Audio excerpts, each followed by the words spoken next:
Me sound clear.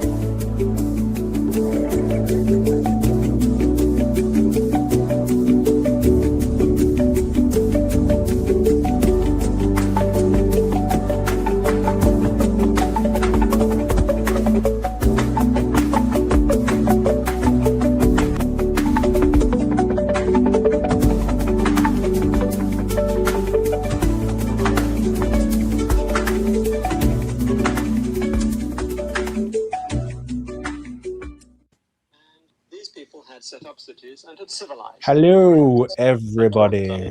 Hello. Weapons. London, we're picking up your video. What's going on, yo? Let me turn that off. Thank you. Hello, everybody. How are you doing? You've caught us for a very special occasion. Today, for a very dramatic introduction. 39 in the chat so far. I'm sure we're going to see a lot more people joining us, so that's going to be fantastic. And today I'm very happy to introduce a very special guest. He's been on the channel before, or at least he reminded me last minute because I'd forgotten. We both forgotten, but he's been on the channel before. He is the owner of one of my favorite YouTube channels. Excellent research, and I've said to him before that his videos just get better and better with each production.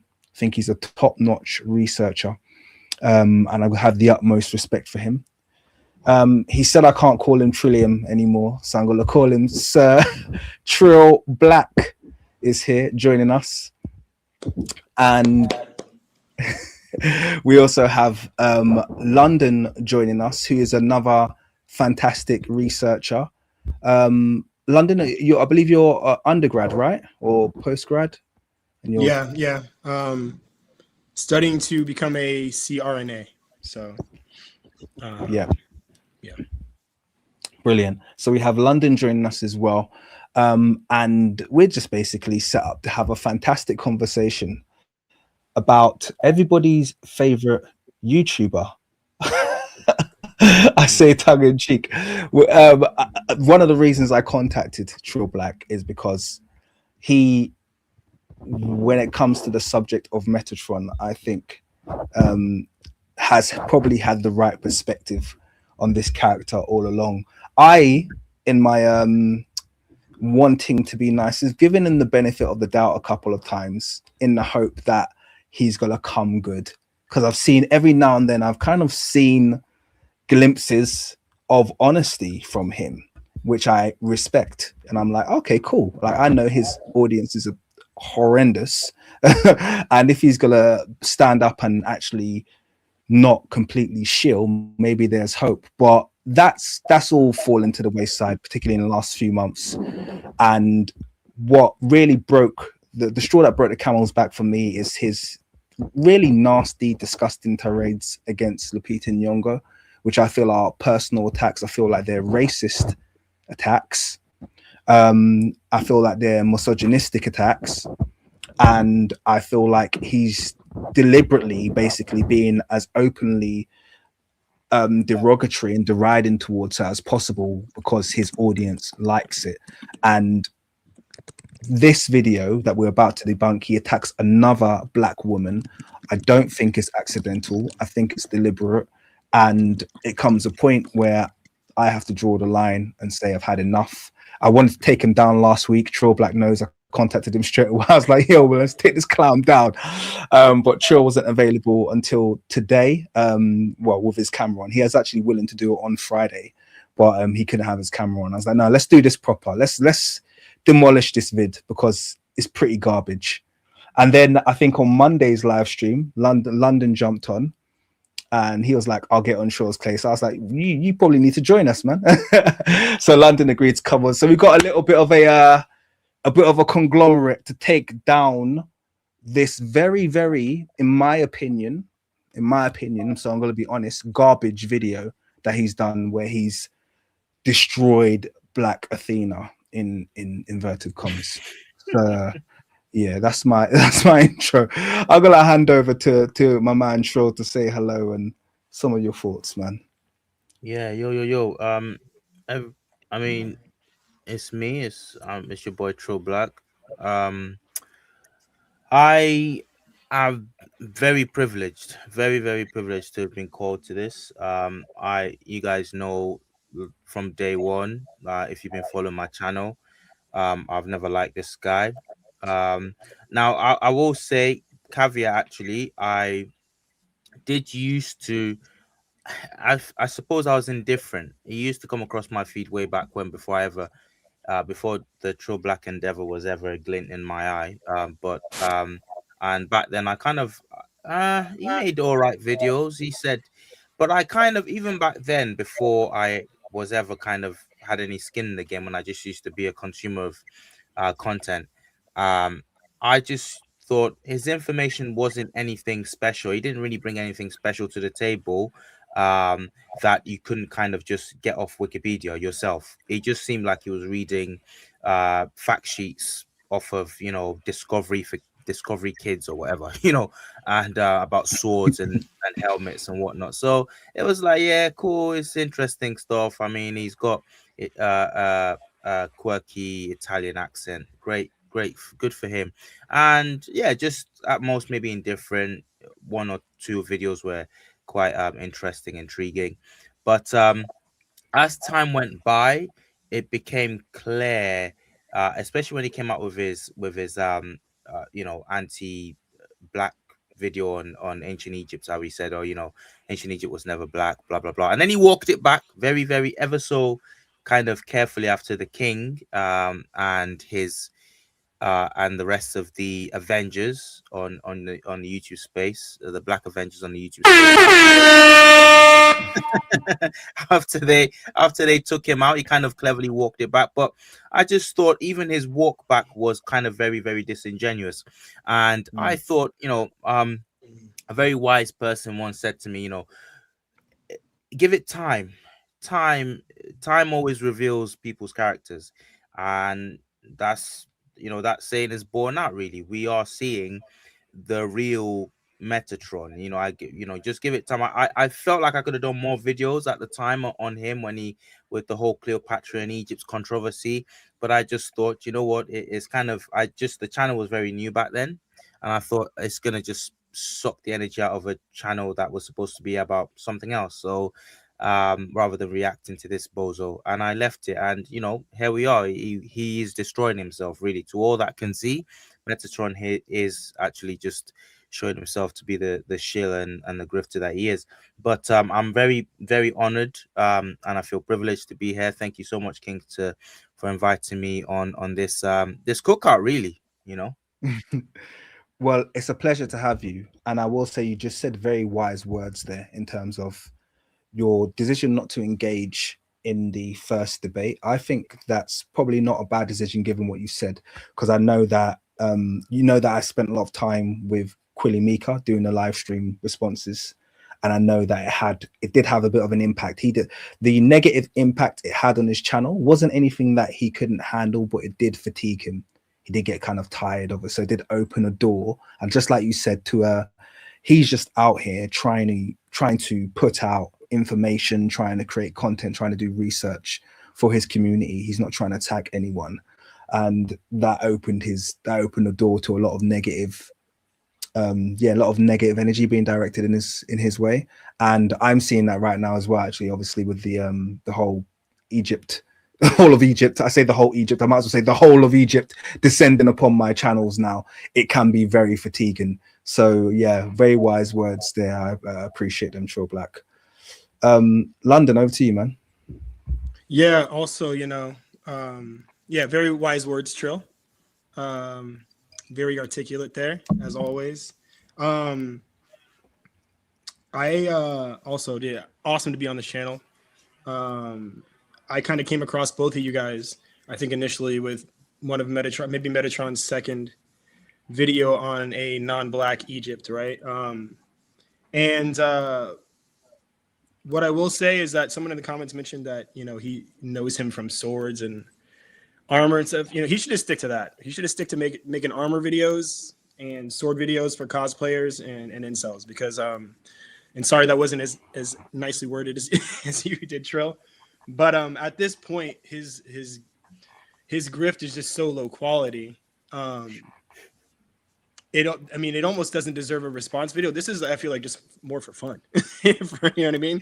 For us, Yeah. I think our community Absolutely. is far beyond in terms of their knowledge of ancient Egypt and Africa, beyond whatever he's trying to peddle out to his viewers. So yeah, I think it's great that we have creators like you two to continue to course correct, because what we've kind of learned is that there is a group of people that no matter what we present to them, no matter what we show them, they'll refuse to believe it. I remember showing a coworker the glyph for face when I discovered it, right? Which I think for all of us was pretty mind blowing when we first saw it. And he looked me in the face and said, "Oh, that." I asked him what it looks like, and he said, "It looks like an alien." So I mean, it's just it goes out. Of course, the common sense goes out the window. And now Metatron is acting like he's presenting a multicultural Egypt, and a bit more clever of a grift, but a grift nonetheless. They're basically using African phenotypic diversity against us, and they're trying to decide who's black and who's not. Like in his video, I love how he basically points to the Nubians and says, "This is black, but these black people aren't black; they're just tanned." And I think that's hilarious. Just looking at us, we represent a lot of phenotypic diversity, but we're all black, and we're not the only ones that said that. Even the person he believes didn't say that said that. So yeah, this will be a nice, great way to put it, Trill, a cookout. This will be a nice little barbecue. So Yeah. And just for reference, if anyone wanted to know what our brother London MMC was talking about, they was talking about the hieroglyph, or the Yoruba would say the Ori hieroglyph. Okay, it's the same term, Her Ori, meaning head or face. That's the hieroglyph for it. Okay. So there you go. Fantastic input there. Thank you very much, sir. That's a nice way. That's a nice way to start this live stream. Let me give a quick shout out to our brother Has Valiant, okay, who said grace and blessings to both of you, Trill Black and King Mono. Thank you. I've learned so much from you two. May the ancestors continue to guide you both. Well, shout out to you. Thank you, our Nigerian brother. I appreciate the 1,000 naira. Fantastic. Okay, let me get back there. And this is an alien. This is the alien of which London was speaking. Yeah, the broad-nosed, thick-lipped, afro-haired alien. What's also a little bit of a side note, but it's worth mentioning because I literally just put out the last part. In fact, this is a good quick opportunity to do a quick content plug for you as well, Trill Black, after I'm finished, before we start. I just put out the last part of my series, my 4-part series called The German Conspiracy. And I believe it's in part one or two. Watch it back if you want to. Yeah, but part 1 or 2, I talk about this particular hairstyle, which when they were creating forgeries, they used to fall on this hairstyle, which is just basically short, patted afro hair. But they did this because obviously they probably found it quite problematic to create the real hairstyle for nobles. So they fell on this one because it was easy. It just meant they had to put a line. But they forgot that they don't have lineups. They forgot that little important part of history is that they don't have lineups. We do. It's just these little basic things that they miss about our culture versus theirs. So I just want to do a quick plug actually on that note. There's 2 videos I want to set your attention to. I've put a new video out on the Down with the King channel. It's an interview with Dr. Sasha Enriquez. She is now Dr. Sasha Enriquez, genetic counselor. Fantastic little discussion that we had there. Nice. Please do watch that if you get a chance. Did any of you two watch that yet? No, but I watch everything else you've done with her. So congratulations to her, by the way. Yeah, definitely. Yeah, she's amazing awesome individual, by the way. And also, like I said, part 4. So now all 4 parts to the German Conspiracy are on the King's Monologue channel. Please watch all of them from 1 to 4. It's very, in my view, the research was very eye-opening. I wasn't expecting to get that much out of it when I went into it. So yeah, if you're into that kind of thing, please do watch it. You'll find it enjoyable. I'm up to Sure, date. Black, what you I'm up to date apart from the latest one. I've got yet to watch the last one that you put out, and so I can't wait for that one. I have to say, it it is incredible the lengths to which some folk have gone to just. I think someone put in the comments just now, they said the most jealous people i- in the history of the world or something. Yeah, sorry, the most jealous people on earth. Atmos said that.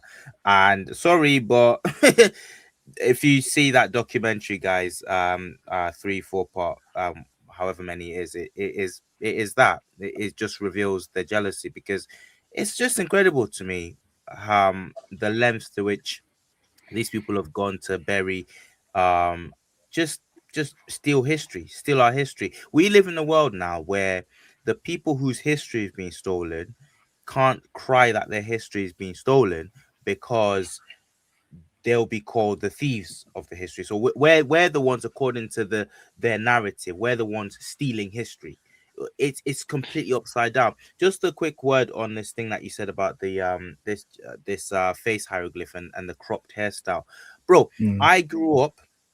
I grew up in a very conservative Nigerian household, and my for the life of me, my dad would not let me get any other haircut or any other hairstyle but the close crop, the straight, the straight, the The straight, Caesar. Carlton hairstyle, and I was so annoyed by it. Everyone was getting fade hair looking, getting the Will Smith looking high top fades, and I was stuck with this crop. But come to find out, it's the most common hairstyle of the ancestors in Egypt. It's the most common look in ancient Yeah. Egypt. So it's like, I should have been more chilled. And they can't do anything about it. When I saw this hairstyle come up again and again and again, I was like, these are black people. This is black hair. This is literally when you can't be bothered to do anything special with your hair, this is what you do as a black guy. The just basic, low crop. He was You just know, venting there. I could yeah. feel it. You know It's what? gone now. The days are over, brother. Go turkey, man. But you know what's interesting about that hairstyle as well is I also think there's an ethno-trichological argument to be had as well, in that it's overrepresented in the Old Kingdom because of the amount of forgeries, basically. So you see it on like Rahotep and Nofret, you see it on the reserve heads, you see it in lots of places where it shouldn't be. And actually, in the Old Kingdom, if you take the forgeries away, they're quite consistent that the men were either completely bald or they had the shoulder length twists. That was really it, particularly for nobility. When you see the wall steles and amongst the poorer people in the wall steles, then you'll see the close cropped. So I actually think there's even a misappropriation of that hairstyle because of the number of forgeries that we have, particularly concentrated around the fourth dynasty, because it was the same people making all the forgeries. But if you take those out, you realize, oh no, actually that hairstyle is normally a woman's hairstyle. If you want to see it on nobility, it's women, yeah, but their women don't do that. Our women do, and this is another big issue that they have to consolidate with. And this is why you've got a lot of them. They turn a lot of female artifacts and claim that they're men. So you see females like grinding. Yeah, go on. And to bring it back to the topic of today, that's literally the hairstyle of many Kenyan women and people literally from the part of the world that Lupita is from. That's till today. Is that they can't understand it. They don't understand why women would not want long hair, whatever. But that is femininity in that part of the world till today. And in some parts in West Africa till today, that is a woman's hairstyle. So just have it low cut like that. Yeah, well, I think quick, black women. Yeah, go on. Just to interject, you got me thinking, Trill, when you talked about the cropped haircut. We call it a Caesar, right? And every time you see this haircut in ancient Egypt, they like to say it's like a skull cap or something like that, right? Ridiculous. Obviously, we know it's not. But it starts to make me think that that Caesar, that hairstyle, might have kind of come from them cosplaying African hairstyles. initially. So it's just interesting to me that that hairstyle, which is associated for a much longer time with obviously with African and Egyptian art, is we call it a Caesar after someone who I've isn't. never heard it called a Caesar before, to be honest with you. You must Yeah. be an American. Mhm. Have you heard that before, Trill? No, never, never. Yeah. Okay, so that must be an American thing. Yeah, I've definitely never heard it called a Caesar before, but that's interesting. Yeah. It makes sense that, yeah. Well, that's a whole nother conversation. I was gonna say there's a reason why that makes sense as well, but not right now. Let's stay on topic. Let me give a quick shout out for the 2,000 naira contribution from our brother Wesker Willie. So, yo, I love this tag team. Fry this meth head. Yeah, I think it's about time. I think it's about time we started the cookout. Yeah. So thank you to everybody for joining us. We are fastly approaching 200, got 175 in the room, and I think I'm just about ready to get on the case because like I said at the start, this guy has been essentially getting away with murder, and I think I have to state this. This is us doing this video. Everybody who's here is not because we have to do it. Okay, it's not because the content he puts out threatens what we do. It's none of that. For me personally, and I'm sure Trill Black and London will give their own reasons, but for me personally, I feel like we can't always let people just get away with the ride in our community. So that's when him putting out his rubbish false histories, I can pick and choose as to when I'm going to do a response video.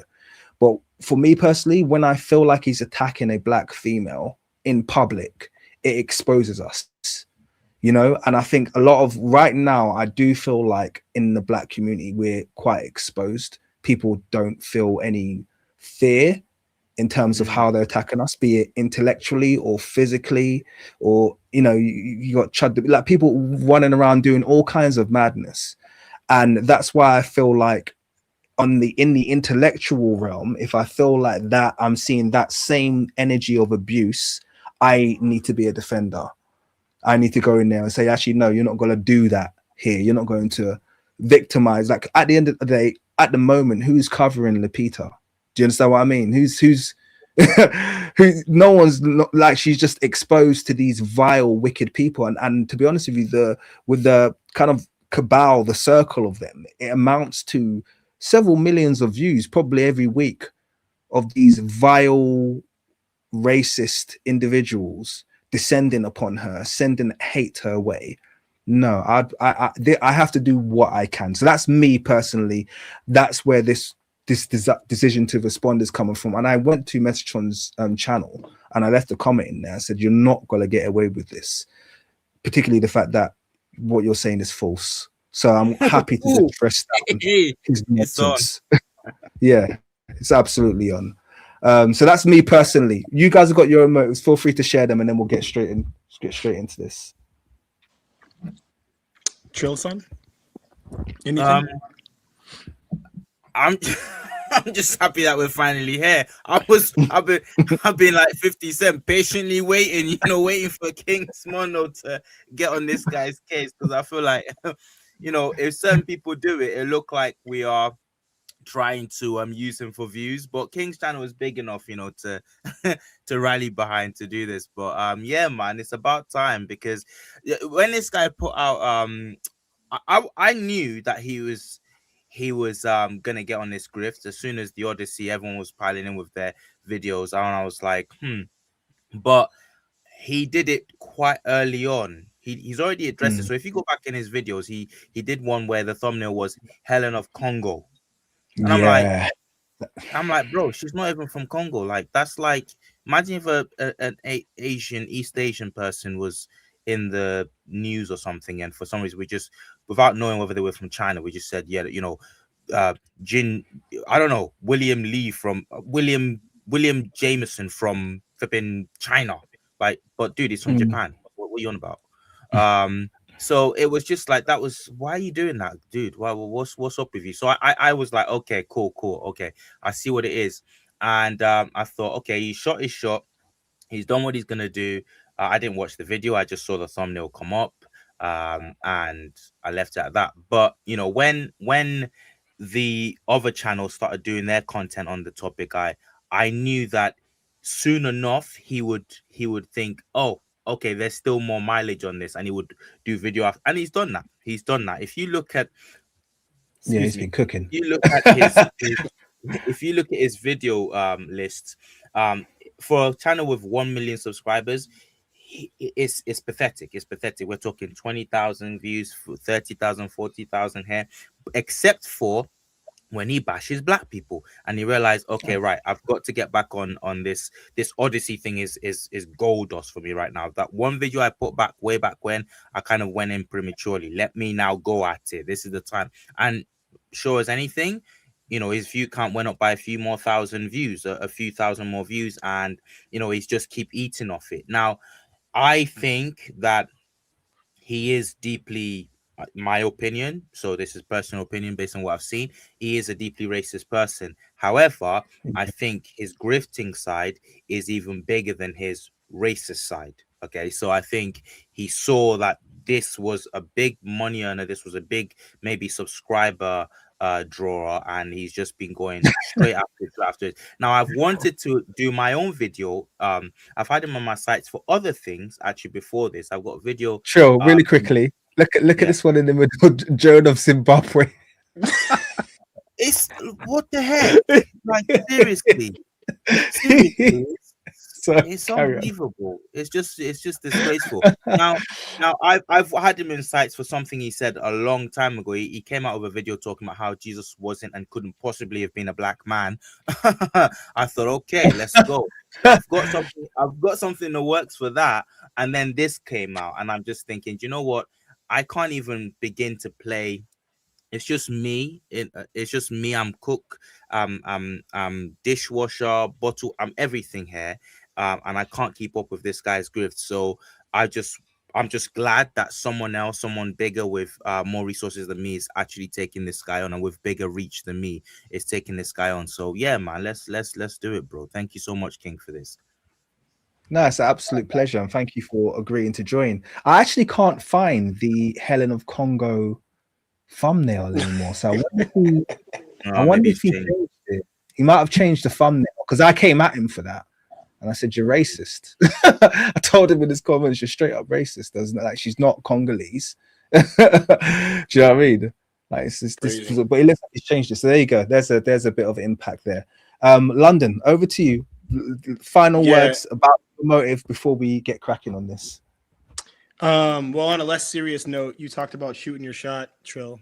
So I know you guys are both family men, so I'll just say, Lupita, what's up? Let's get so anyone that wants to think that or say Lupita isn't an accurate casting, or isn't possible of being someone in a role of, you know, the supposed, you know, most beautiful woman who, you know, brought the world to heel or whatever. To me, there's preference, but preference is informed. It's not free of anti-blackness, the world we grow up in, and all that. So to me, that's just racism. I don't know if you guys have seen that video of her dancing that's been going viral. The legs, the skin. I mean, it's ridiculous. Okay.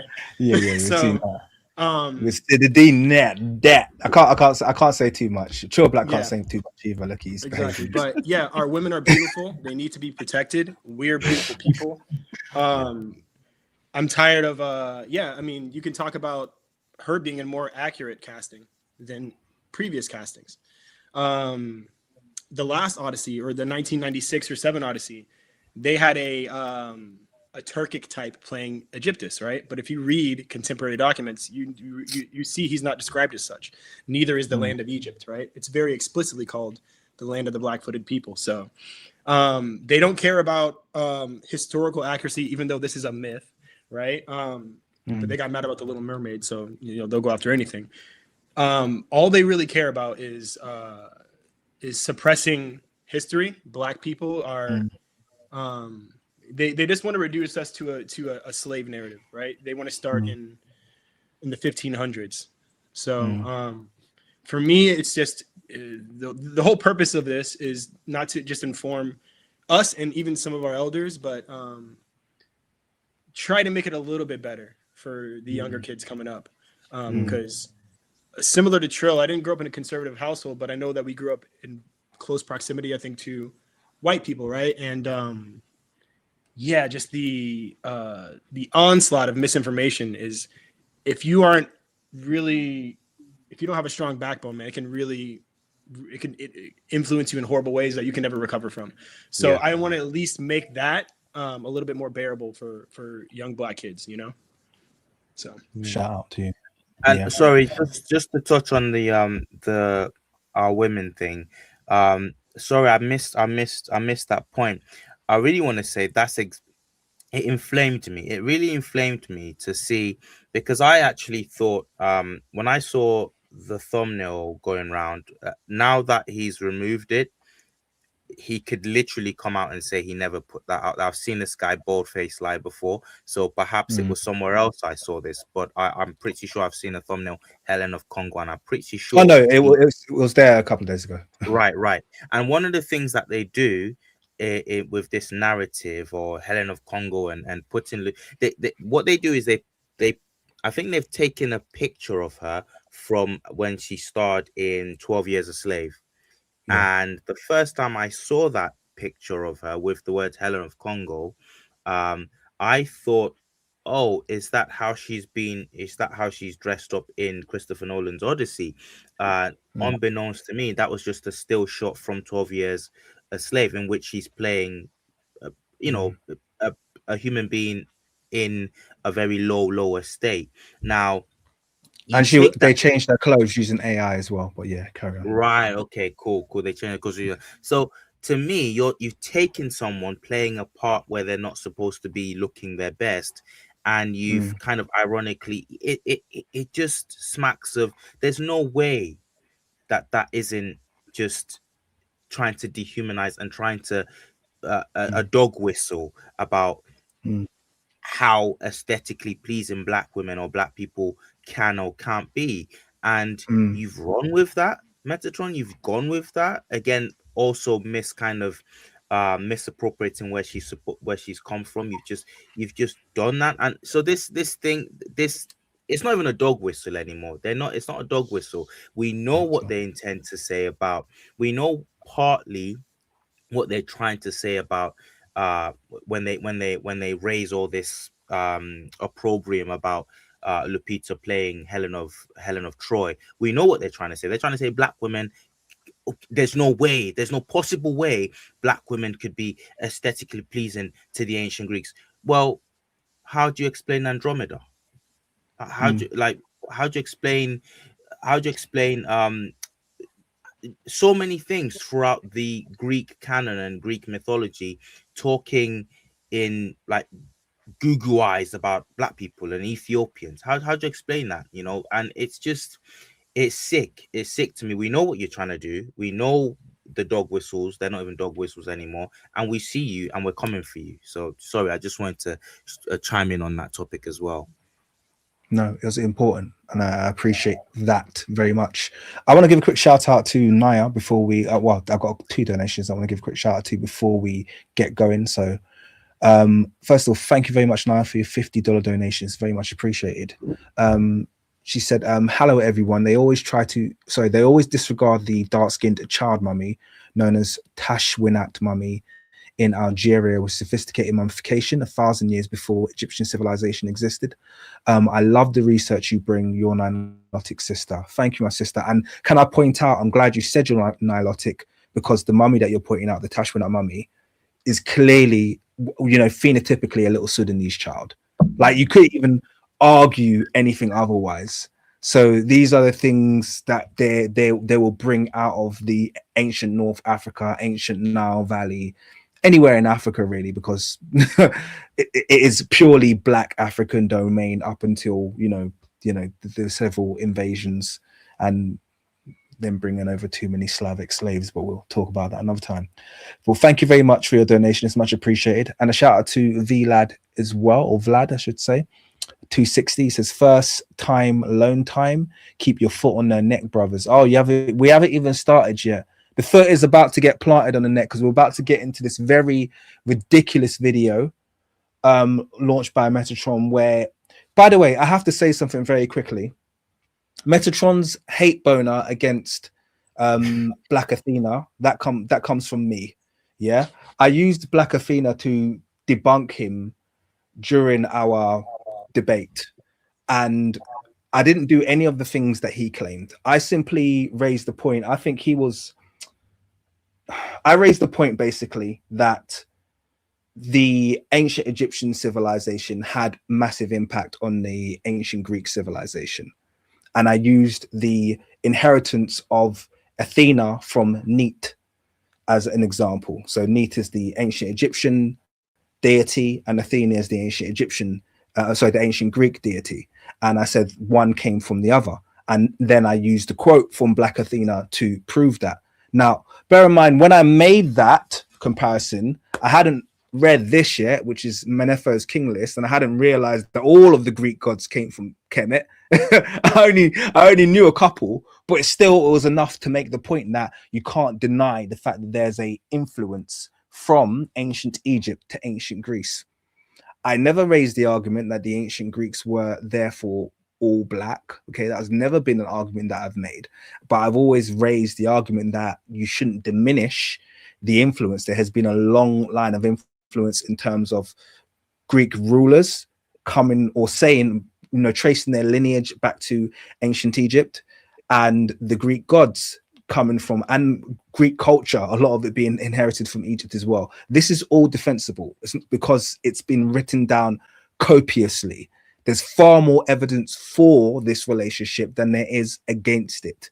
And this is why Metatron's attempt to debunk Black Athena is going to fail, because it's a ridiculous argument. It's the kind of argument that Eurocentrists have only been able to get away with because no one's spoken about it. So until George James and Martin Banal wrote their fantastic masterpieces in Stolen Legacy and Black Athena, Eurocentrists had got away for years with ignoring this very tangible connection between Egypt and Greece, this very acknowledged connection that had been written down about in copious amounts of literature. They just ignored it. But now they're having to readdress it again because these two obviously fantastic authors were managed to put out these works, which once again highlighted this connection. And there's so many connections, but we'll get into it. Let's get into the video now, listen to what he has to say, and start debunking as we go along. Okay. Oh, in terms of when I click play, do you guys just want to shout out when you want to say something, or how do you want to do it? Should we just do it that way? Let's do it. Yeah, that way. Yeah. Yeah, that works. Cool. All right. And Metatron, when you're watching, I'm not even going to say if you're watching, because you're obviously going to watch this. When you watch this, and all of his fans, you notice that we will watch this in its entirety. Okay, we don't take people out of context. I don't want to hear any of those arguments being made. And this isn't about please don't make this about personal attacks. This is purely about debunking your arguments. So let's get cracking. And so I covered this. Could you hear that playing, guys? Yeah. Yeah. Okay, super. We'll bring it back. Guys, just put a 1 in the chat if you heard that playing fine when I clicked play. I'm going to click play again. And so I covered this.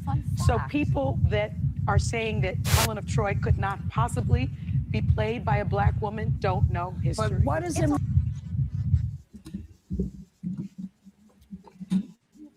Wanna bet? So just to be clear, I'm going to requote what she just said because I wanted to stick with people. She said, people that claim Helen of Troy couldn't be played by a black woman do not know history. So that's her only claim, to be clear. She's not saying Helen of Troy was definitely black. Okay. Neither is she saying the ancient Greeks were black. She's just saying people who claim that Helen of Troy couldn't be played by a black woman don't know history. And I will second that argument because I've covered all of those arguments in the previous live stream I did just last week about this very topic. But let's go on. Bro, I swear that's mug face. I'm gonna be ultra focused on this video. She said people who think that Helen of Troy couldn't have been black don't know history. What is she basing that on? Racism. If you are a student of history, you know that scholars have debated for decades the extent to which Greek mythology and civilization were influenced by ancient Egypt and North Africa. This idea was also explored in a book called Black Athena. I think people should read it. You didn't read it, did you? Oh, I read it, all right. So I'm stopping it here, guys. I think sounds Because first, he's made the accusation first of all that she didn't read it. Now, I'm not going to give myself any credit because I don't know too much about The View, but someone broke down the fact that this woman literally runs the book club on The View. It's literally her job to read, and there's never been a novel or book that she's put down that she hasn't first read. So first of all, the argument is that you haven't read it, and he's going to say she didn't read it because basically Metatron hears. One thing I've learned about him is that he hears what he wants to hear. Yeah. So she's just said, like I said, that people who claim Helen of Troy couldn't be black don't know history. He's heard people who claim Helen of Troy wasn't black don't know history.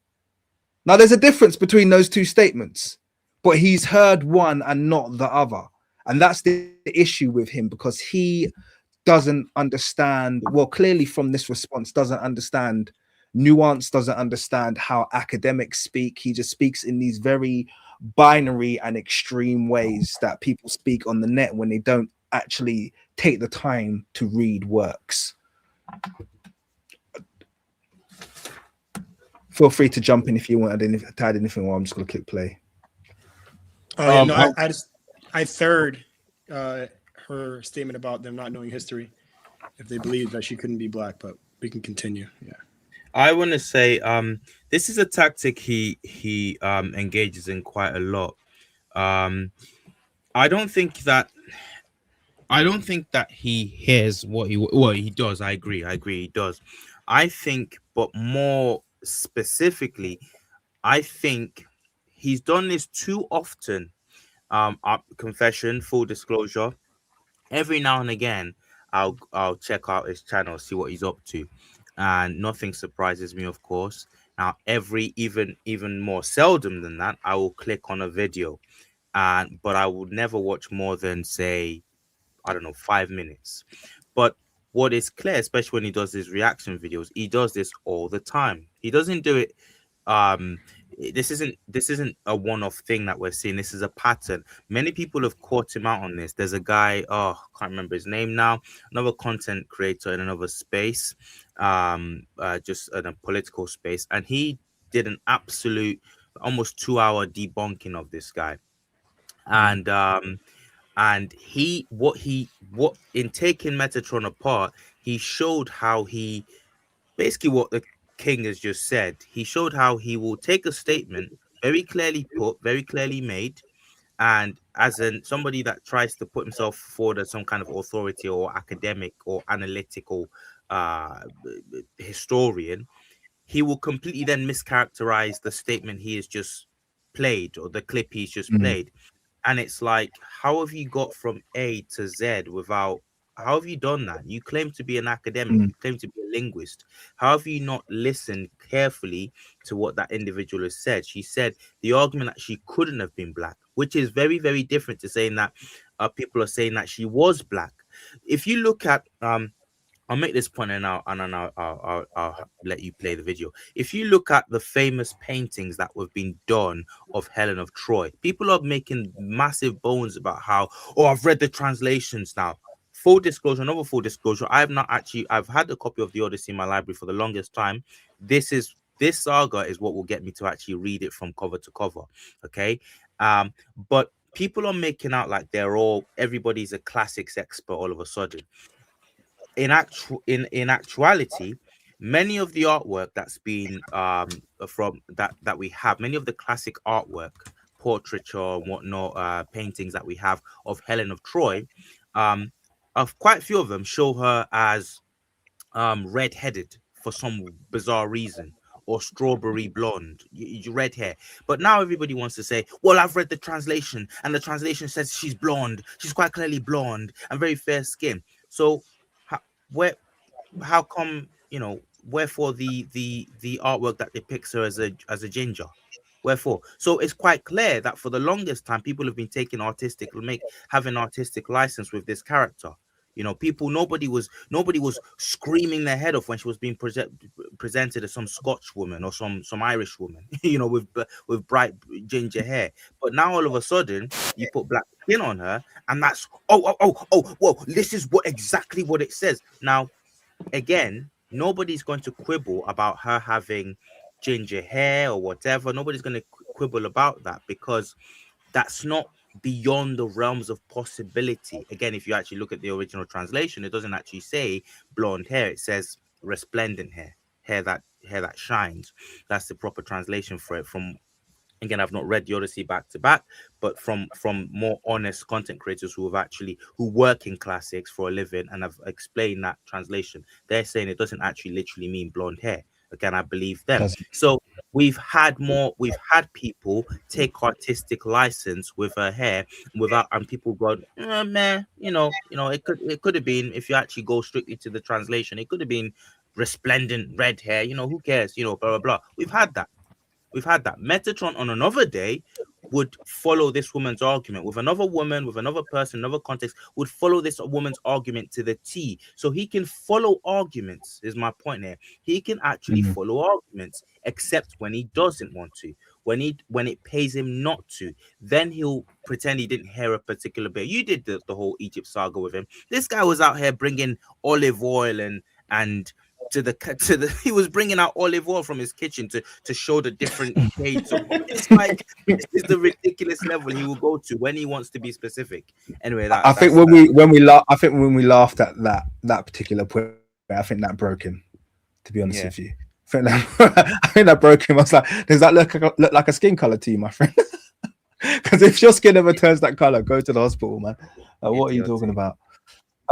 Yeah, I agree. I just put this on the screen. This is one of the oldest depictions we have of Helen of Troy, and to be honest with you, even the ones that depict her as blonde, those aren't contemporaneous. Okay, those ones that are depicted with red hair. Okay, these are cultures who have absorbed the Greek philosophy and the Greek stories, now doing the depictions in a reflection of themselves. And we know no other group likes to do that more than the Vandals. They will put everybody in their own image. So that's not peculiar to see. And also on the point of her skin, they'll talk about the fact that she's described as white. I talked about this in my other live stream. The term used is leukolenos, which literally translates to white armed. And this term, we know, in fact, you could literally do a Google search. It's not a descriptive term in terms of racial. It is an idiom. Okay, so it means it's only ever used to describe women, and it's to describe women's being kind of like soft to the touch. You know, their arms remaining in a pure state, so to speak. That's what leukolenos means. It's an idiom. But if, once again, I would argue, if you're going to make the argument about leukolenos literally meaning she was a white person, then my simple rebuttal is then, well, why wasn't Odysseus classed as a black man?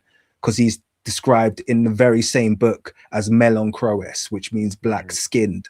So if you're going to make the argument that Helen of Troy was white armed, therefore she was a white person, then Odysseus was a black man, because he was literally described as black skinned, which is a very overt way to describe someone. So it's kind of like you can't take one and then not take the other.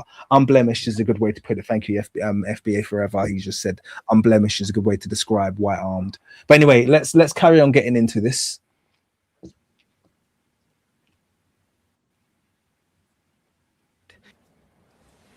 Bro, physical copies. What is this, the 19th century?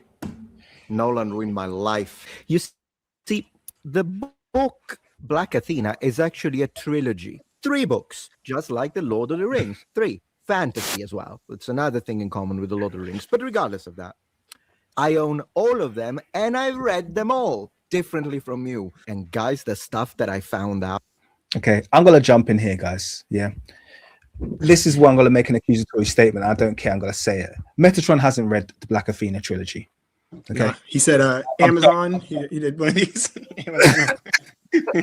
He has not read. I'm going to tell you why he hasn't read the Black Athena. I've got Black Athena. Yeah, this is my copy over here. I haven't got it just for this. I've had this copy for over 20 years now, and so does Troll Black over here. Troll Black, you can. Oh, and so does London MMC. So we've all got Black Athena, and you guys can. I will tell you right now. I've had this book for 20 years, and I have not read it cover to cover. And I'll tell you why I haven't read it for cover to cover. Because this book is boring as hell. Thank you. That's Thank you. the fact. Okay, this book is boring as hell. I can only use it as a reference book, kind of like flip the pages. You can't read this book cover to cover. This is a 450-page book. It's dense, even for the kind of book that it is. For Metatron to claim that he's purchased all 3 volumes, and I know for a fact he hadn't heard of this book before I mentioned it during our debate.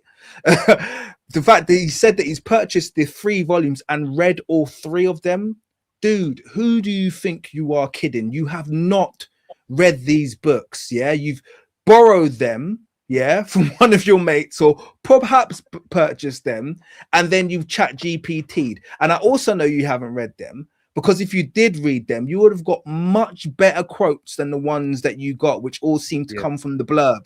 Okay, you didn't get really good quotes that actually could have really supported the point that you're trying to make. So I'm making the argument now, Metatron hasn't read these. I know I can't substantiate that, but that's where I'm going for. He hasn't read 1,200 pages worth of content. No way, I'm not having that. Sorry. King, I'm so glad you came out and said that, because this is, guys, you're listening to a real person, because I'm happy you said that, because I thought I'd have to come out and say, look, guys, I'm getting to it, but I've not read it myself. But this guy, when I saw, in fact, funny you say this is as far as I could watch this video. I think when I clicked on this video, this is when I stopped watching. When he put out the three volumes there, and he said, I said, oh, do you know what, I cannot do this, I can't do it, there's no way, sorry, missed me. That's when I stopped watching, because this guy, in between making like 3 videos a day of slop, how have you had time? Come on, pull the other one, man, come on. I would also add to that, I think also Metatron has only just discovered that Black Athena is a 3-volume set. I can tell by the excitement. In fact, a lot of the stuff that he's coming out and saying, Black Athena, he's just discovered. You know, Black Athena is not actually about the Greeks being black. Yeah, King, let me tell you something. All the time he thought Black Athena was about the Greeks being black. Can I just say that no Afrocentrist anywhere has claimed that this book is about the ancient Greeks being black? Not a single one, and neither was that woman who he's now calling this, that, disgusting liar, whatever, this, that, and the other, Malaka, whatever he calls her. She never used the book to make the argument that the ancient Greeks were black. She was quite clear and said the book proves that there are links, clear links between ancient North Africa, the Phoenicians, the Near East, and ancient Egypt in the establishment of the ancient Greek civilization. That's what the book argues. The Afro-Asiatic roots of the classical civilization is literally in the subtitle. Sorry, go on, Trillium. No, I just wanted to say, this guy, you just to back up what you're saying here, there was a guy called Duke It Out. Shout out to him. I had him on my channel ages ago. He's a guy who's caught onto this guy's Metatron's grift for the longest, and he did about an hour-long video in which he proved that Metatron hadn't actually watched the Woman King, and he proved it because he just showed that literally he's watched maybe the trailer. Things that he was saying were demonstrably not what the movie was about. Now, you know what Metatron did when he finally admitted that he hadn't watched it? He said he had watched parts of it. He hadn't literally watched it. He had watched segments of it. And his team, remember this team for the day ones? His team had watched the film in full and had, watched segments of it. And then he had taken a composite of what they had watched. So he's been caught out before on this, is what I'm trying to say. There's evidence that this guy does this. He doesn't have time to watch a movie about an hour and a half, but he has time to read some dense 3-volume academic tome. His team MPs sat down and said, "Yes, we'll watch The Woman King for you and report back, Sir Metatron." Yeah, between our research and our professing, yeah, we're going to sit down, watch The Woman King, and then send you a strongly worded letter about its contents. Okay, sure. Yeah, And why in is what he world? holding it? Why Does is it he say- holding his microphone like that? I'm sorry, but this guy's weird, man. I don't even like his hand. Everything about this guy. But in what world do you see him sitting on his couch watching The Woman King while reading Black Athena? Things that you know he hates. There's no world Yeah. where he sits and does that. Yeah, It's wild. yeah, exactly. Oh Crazy, dear. man. Let me read out a few donations and we'll carry on. Shout out to Dregger who said, "Oh, the thumbnail's still there, guys. Just did a quick search. I think the Helen of Congo thumbnail is still there. I just couldn't find it for some weird reason." Vlad 2260 said, "I meant long time." Okay, yeah, I was wondering what long time meant. Thank you. Autocorrect is stupid. The jealousy of these idiots has always mystified me. Yeah, it's unbelievable. And shout out to Dregger again, who said the lady of the labyrinth just punched his card. So maybe some extra content that I need to watch when I get off this live stream. Appreciate that, Dregger. Thank you guys very much for your donations. Let's carry on with this video. Out because now that I read it, one thing I know for sure is that she hasn't Malacca. Don't know history. Oh, they don't know is the book Black Athena, volume 1 to See, this excitement, like I said, is all due to the fact that he's just found out that Black Athena is not about Black Greeks. So that's why he's like, "Oh, the book!" But she's like, "Metatron, calm down. Yeah, bring it down. She never made that claim. You are literally shouting down your own straw man argument here. No one's made these wondrous Afrocentric claims. No one has made them. Okay, but anyway, let's let him carry on." N3 were written by a British scholar, Professor Emeritus at Cornwall University, Martin Bernal. And it is a book that talks... Oh, and by the way, I think he just found out that Martin Bernal is white as well.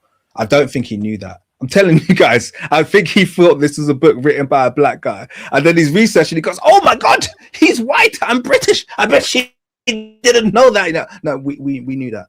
We all knew that.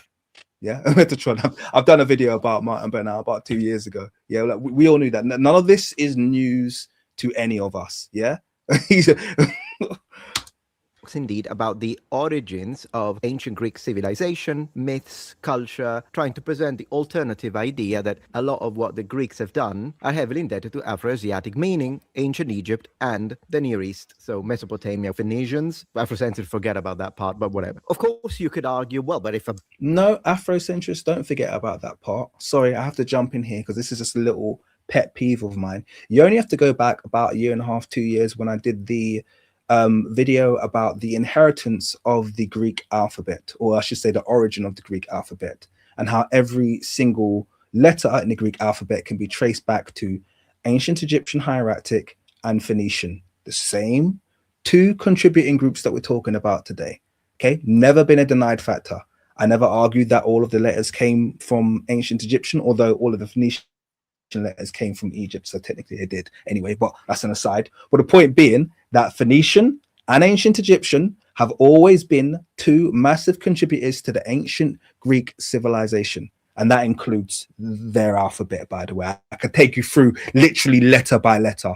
Not a single one doesn't originate on the African continent, so I don't know how that would kind of like marry with his ideologies, learning that the very gift of writing was given to the ancient Greeks by the, by the Africans. Big shot Professor Emeritus says, right, but he was a professor of what? Classicist, ancient Egyptian culture, ancient Greek history, ancient Greek language? No, Chinese history. Chinese. Can I already say the guy here? is... Sorry. Of course. So King, this guy is a linguist, right? His field is linguistics. By the very same token of this argument he's making, he should shut up and pack his bags and go home. Exactly. You're not a classicist. What you talk? You're not a classicist. You're not an archaeologist. You're not. Well, you're a linguist. Stick to translation or whatever. Just and what particular language are you an expert in? I mean, you can barely speak English because when you said something in your last I can't remember exactly what it was, when when he said something and he made a faux pas in his last debate with the Blackosphere. He came back and his retort was, English is not my first language, so you have to understand. So you can't even speak that properly. You don't even know what you're talking about with that. So, but you're a linguist, right? But so why don't you just pack your bags or shut up and go home? So, but this is a thing, another trick they play. This man that we're talking about, Martin Bernal, was a don, an Oxbridge don.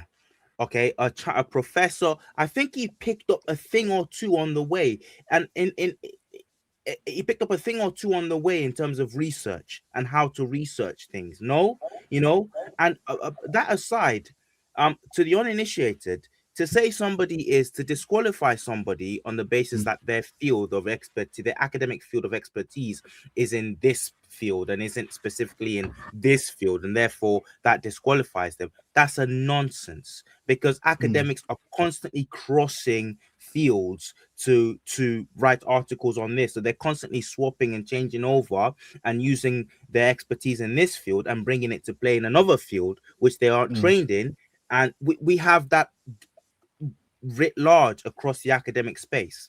Only the uninitiated would be impressed by that argument. Oh, he's a professor of Chinese.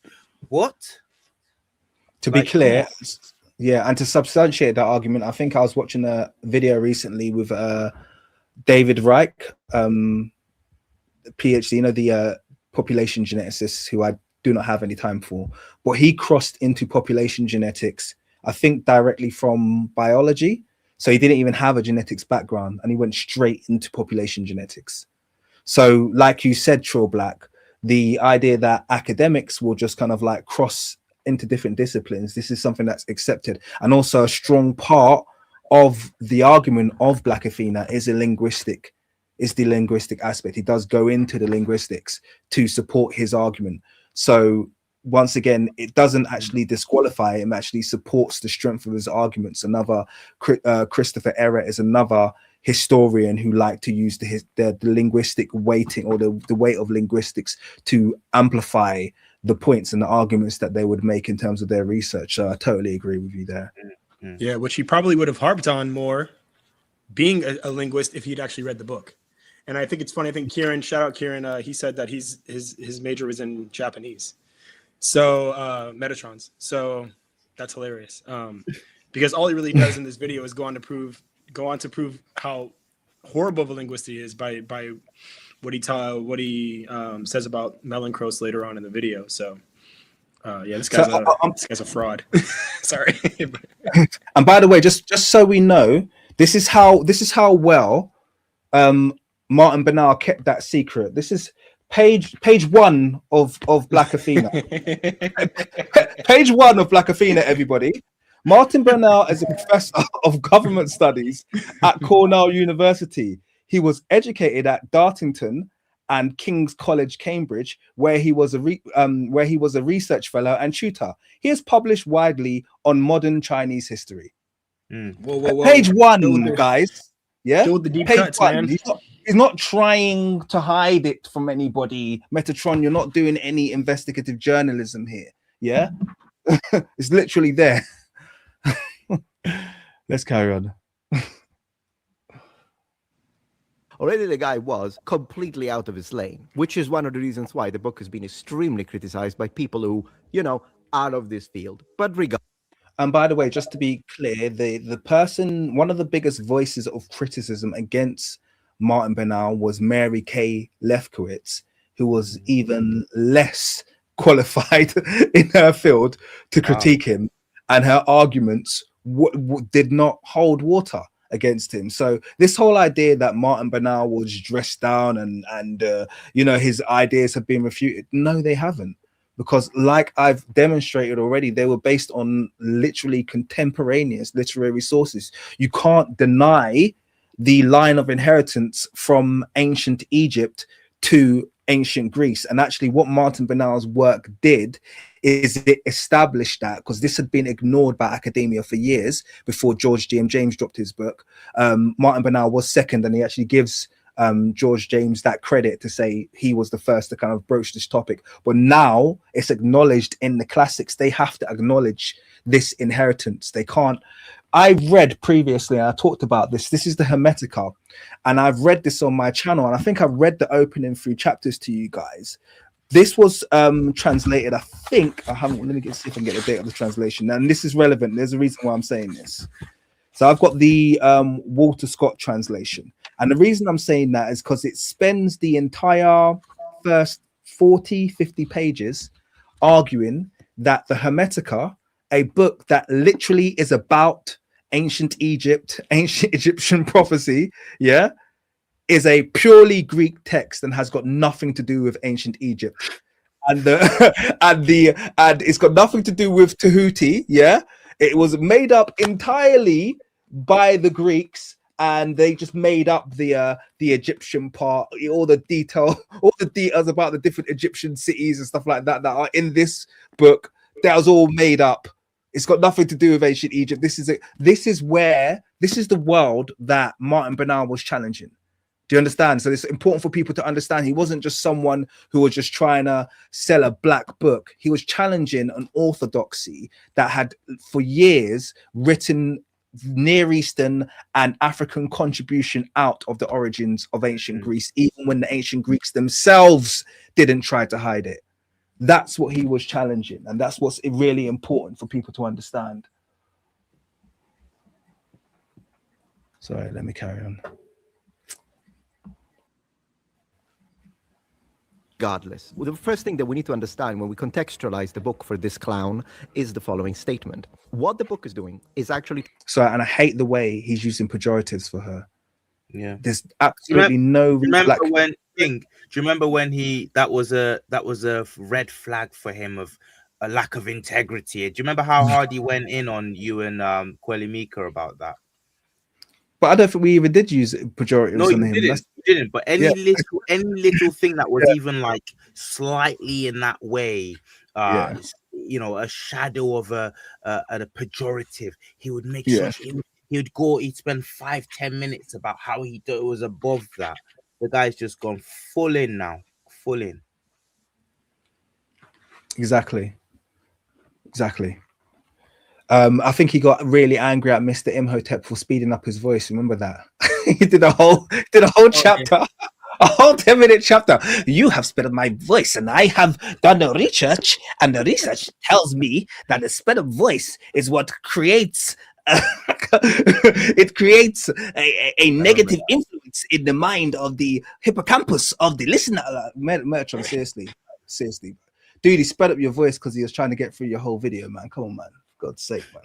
So trying to counter an now obsolete concept of the Aryan origin of the Dorian populations in the Bronze Age. So there was this outdated view, but then again, the book is 40 years old, another thing she doesn't tell you. There was this outdated view whereby it was believed that the Dorian Greeks were actually originally descending from the north, and they were Aryan Nordic populations that had arrived and civilized the indigenous local populations of Greece, bringing history, culture, mythology, and all the rest. What the book Black Athena was doing, it was simply to try and counter this now rejected notion with the idea of, well, maybe when we are trying to look at the origins of these ancient Greek populations, we shouldn't look north, we should look south, meaning the Mediterranean basin, Northern Africa, and the Near East, so Phoenicians and whatnot. That's all the book was doing. Now, was he correct when it comes to reject?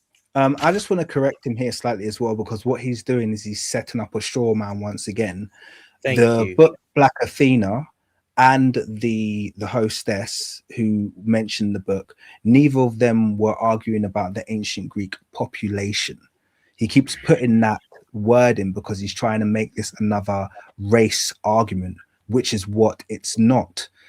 If we want to do the race argument thing, I have got copious amounts of quotes that I did in my last live stream showing clearly where Herodotus, Homer himself, Aristotle placed the ancient Greek civilization, and they clearly placed themselves phenotypically between Africa and Northern Europe.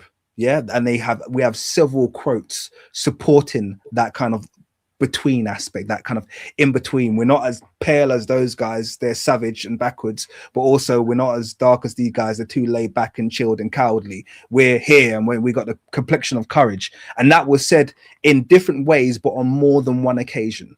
So phenotypically, they place themselves in between. But that is not the argument that either this hostess or Martin Banal was raising. They were talking about the influence of these regions on the development of the ancient Greek civilization. And this is something that the Greeks were in agreement about. It was a massive, it was a huge, I don't want to say plus point, but it was a huge compliment to the ancient Greeks to be able to align themselves with the ancient Egyptian civilization, this very, very old antique civilization that had been there from the beginning of time. For them to say, hey, we were established by this civilization, that was something that they took pride in, not something that they had any shame towards. And can I just add to that, King, that he is setting a storm. That's exactly what he's doing. He's setting up a storm, and he's very, very. He's not even clever with it. It's just that his audience aren't that intelligent. He's setting up a storm, and this idea that this is what Black Athena was trying to do. It was trying to counter. I've gotten I've not gotten halfway into Black Athena. As we've said already, it's a dense, very academically worded and dense book. But I've read some way into it, and I'm still yet to get the sense that he's trying to counter a Nordic argument for. I don't know where he's got that from. I think he's got that. I'm going to stick my neck out here. I think he's got that from a blurb about the book, or from a blurb that talks about the context surrounding the publication of the book. I don't know, that's not really from Martin Banal's own words in the book so far as I've read. So I don't know what he's talking about here. Yeah, absolutely. I just wanted to add on the subject of the Dorians, since he brought them up, that Herodotus mentions a Egyptian progenitor for both the Spartans and the Dorians. It's not something that's set in stone. It's a theory that is, like prevalent amongst him and his peers that he argues for. So, right. Yeah. Superb.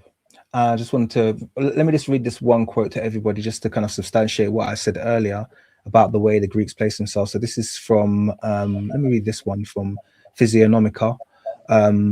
This is those who are too black are cowards, like Egyptians and Ethiopians. So that's another one that's uncomfortable. Too black, Egyptians and Ethiopians. Okay, so not only are they being classed as being amongst the same racial stock, that racial stock is being classified as too black. And to be clear, let's just see what word is used here. Here it is. It's melanes. Okay, melanes. Mela being black. Okay, so this is the same. This is from the same root as Melancroes, which is later used to describe Odysseus, which he says means tan. So is he saying that those who are too tan are cowards? Those who are too tan, like the Ethiopians? No, too black. Okay, it says it quite clearly there. Those who are too white are also cowards. Okay, in the case of women, the complexion of courage is intermediate between the two. Okay, so there you go. Something for people to mull on there. But that's interesting because we have Ethiopians and Egyptians, and we have women as being classified as too white in this Physiognomica. And they're saying the complexion of courage between the two. Does that sound like a description of a white person? I think in the very least, right? From what you're saying, right? Okay, they like to say this is Aristotle.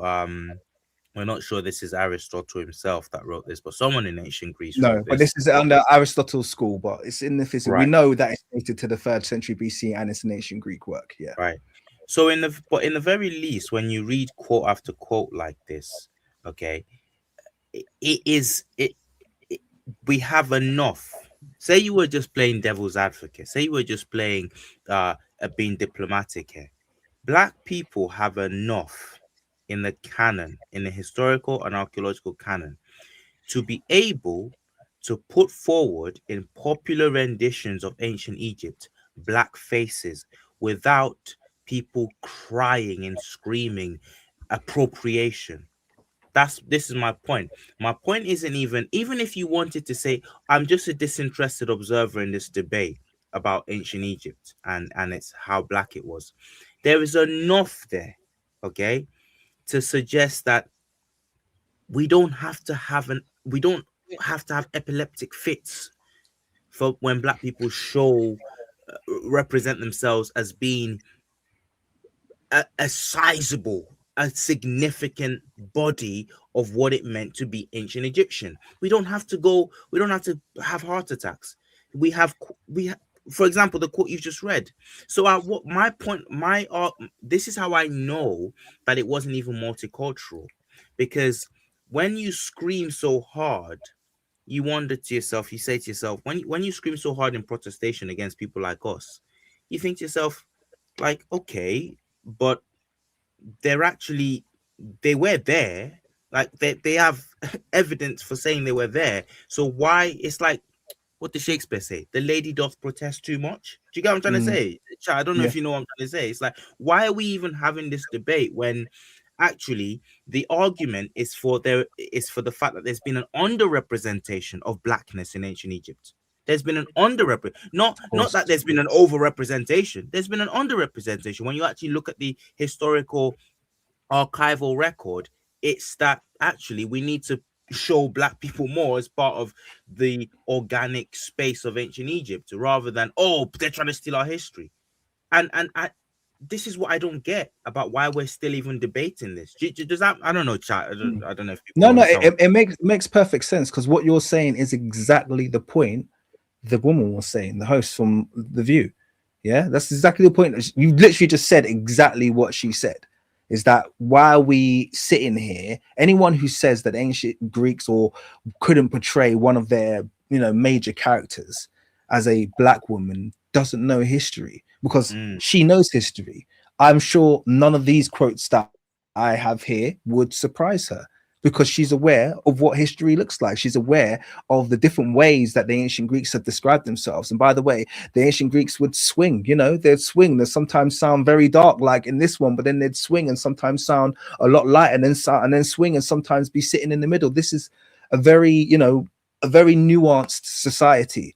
But the point being that if you're going to do that whole thing where we find little things in isolation, like Metatron's trying to do, and then try and say, write out an entire race of people, by the way, the race that was most numerous on the planet at that moment in history, and say there's no way that this person could represent Helen of Troy. It's absolutely ridiculous. And there's a lot that could support that. But I don't want to go back into my slideshow because I've done this one already. Well, I'm sure we'll have plenty of time for loads of these quotes later.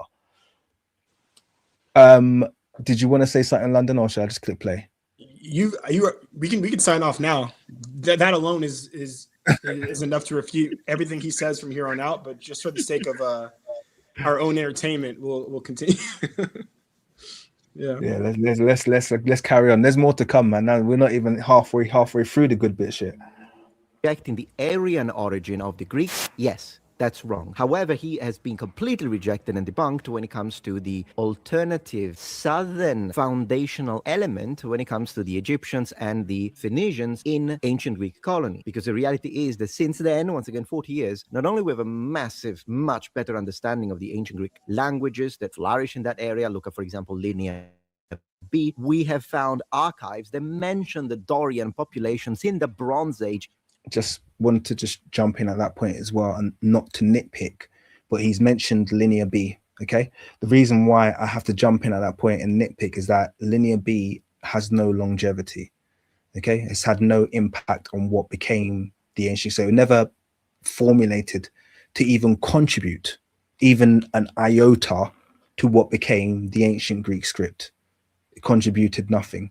So even the claims of Linear B, its origin and the people it's tied to, there's lots of question marks around that. But we know the Linear B language, if it was the origin point or the precursor, it was completely and utterly discarded in favor of what became the ancient Greek script, which was the one that was inherited from Phoenician and African, or Phoenician and ancient Egyptian. So once again, the argument is, or the argument you're trying to make, then you're substantiating once again that influence, Afro-Asiatic influence, as they call it. I don't hate the term Afro-Asiatic, but that influence from Africa and Phoenicia. So, you know. In Mycenaean archives, for example, at Pylos, one linear B tablet, PYFN 867, contains the form Doriyewe, which is interpreted as the dative singular of a personal ethnic name in relationship to a linear B database, which gives the tablet reading on line 6 with. By the way, I just want to also point out the fact that Mycenae likely got its name. Mycenae is where we get Mykonos from. That likely got its name from Mycenaros or Menkaure. Okay, and many of the Greek islands, Minoa, likely came from Min. Many of the Greek or the islands in the Aegean got their names directly from ancient Egyptian rulers, just like their gods got their names from ancient Egypt. So these are all of these really large, massive confluences that exist between ancient Egypt and Africa and the Aegean that people just overlook. So I just thought I'd throw that in there. Within a barley Russian context. And on top of that, we've got genomic and genetic evidence through DNA study that demonstrate now that these ancient Greek populations were autochthonous. They didn't come from anywhere. They were from there all the way down, not to the Bronze Age, but to the Neolithic period. So who would have guessed the Greeks were actually Greek? Thank you. Thing is, though, what's really hilarious about this entire situation. Also, I'm sure London's having the same thoughts that I have, once again, about that genetic data that proves. So when he says genetic data that proves they're from where they're from, we obviously, I would like to have for him to have provided some kind of a reference to support it, because what I want to know is, how are they making that conclusion? Are they doing a isotope analysis and they're saying, oh, well, they ate the local foods and therefore they're just locals, but that only proves that individual was? Or are they saying we've got a sample from that starts at this range and a sample from the end at this range, and there's a contiguous nature to their autosomal DNA, or we're seeing the same lineages? These are the things you kind of have to be a little bit clearer about. I'd like to have done the background research on that. I don't know if you know any more, London, about this. I know a little bit about what they say about the ancient Greek, Mycenaean and Minoan origins that he wouldn't like. We can maybe we can do that another time on something on Greeks and the Odyssey and something like more in depth there. But whenever I hear the autochthonous study says this and that, I just think about the one they did in North Africa, where they didn't actually use ancient North Africans at all to prove that modern North Africans were autochthonous, but decided they were, just by how unadmixed with Black people they were, essentially.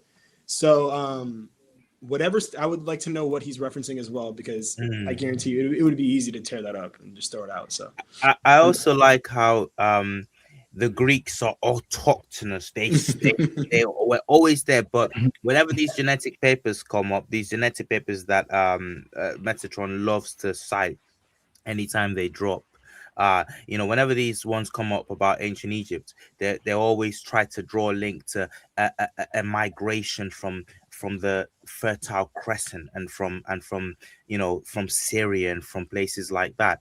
But the ancient Greeks, though, no, they were completely autochthonous. Nothing ever. And you put me onto this, King. I think it was you a while back who you made the point in a couple of videos about how come ancient Egypt is bandied about as this diverse and multi-ethnic and multicultural place in the face of Afrocentrists trying to claim, no, actually this was an African and a Black civilization at its root. How come that's the case with ancient Egypt, but with places like Greece, oh no, nobody ever came and influenced them. No, they were just even though they said so. Literally coastal civilizations as well.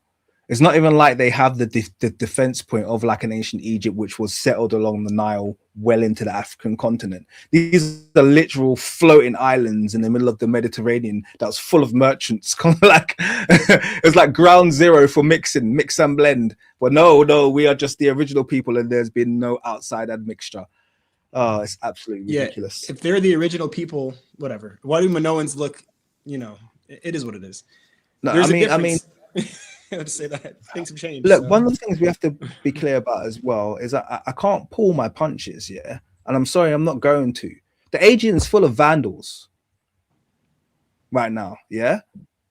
Those were the enemies of the. You can't be the enemies of the Greeks and be the Greeks at the same time. They're the only people who make that claim. Do you understand? And they make this claim. Oh, we're the Romans, but we killed the Romans, but we're also them. What? Which one are you? Because you say your ancestry is the Vandals and the Goths. Yeah, we know the Vandals and the Goths destroyed the Roman Empire, but now you want to say, but they're ours as well. Like, which is your lineage? You can't. They simultaneously claim the lineage that their ancestors were responsible for destroying. It kind of makes me. Metatron himself looks like in North Africa. On that point, Metatron himself. The guy has no color to him. He looks like something out of like God of War Ragnarok or something. He seems like one of these troll. I love God of War. The the latest. Don't ever compliment him like that again. Do you know how happy you just made him with that one? Yeah. I was thinking of one of the demons though, the trolls in that. Select a character. You want to be a necromancer? But they love to do that smash and grab, right? Because we're the Greeks, we're the Egyptians, we're the autochthonous North Africans, we're the Native Americans, which is wild, and I see that a lot. They're everything. Yeah, they're everything and everywhere. It's funny. It's literally the conversation I was having with Dr. Enriquez a couple of days ago, the one that I posted up, and it's like literally they're everything. The only contribution that's never questioned. My contribution, European, like it's never questioned. Everything else, we had an influx, introgression, recent introduction of white DNA. Oh no, that's always been there. But didn't the Vandals like invade? Then haven't you guys all just expanded from this small area? And the last, no, this is the archaic DNA. This is us. Like you can't debate that, Someone said in the chat, we was caves. Let me out. That took me out, man. Chat's on point today. Shout out to the chat. That's hilarious. All right, let's carry on. This is going to be a long one.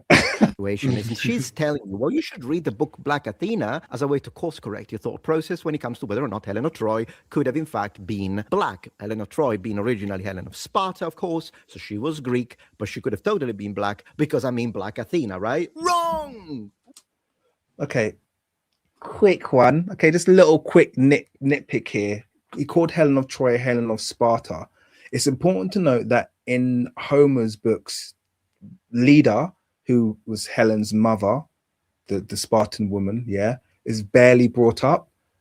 In the times that Helen's ancestry is brought up, she's only ever referred to as the daughter of Zeus. So that's important to know. The later attribution, or at least the later kind of the later attestations towards her being the daughter of Leda, the Spartan, came after.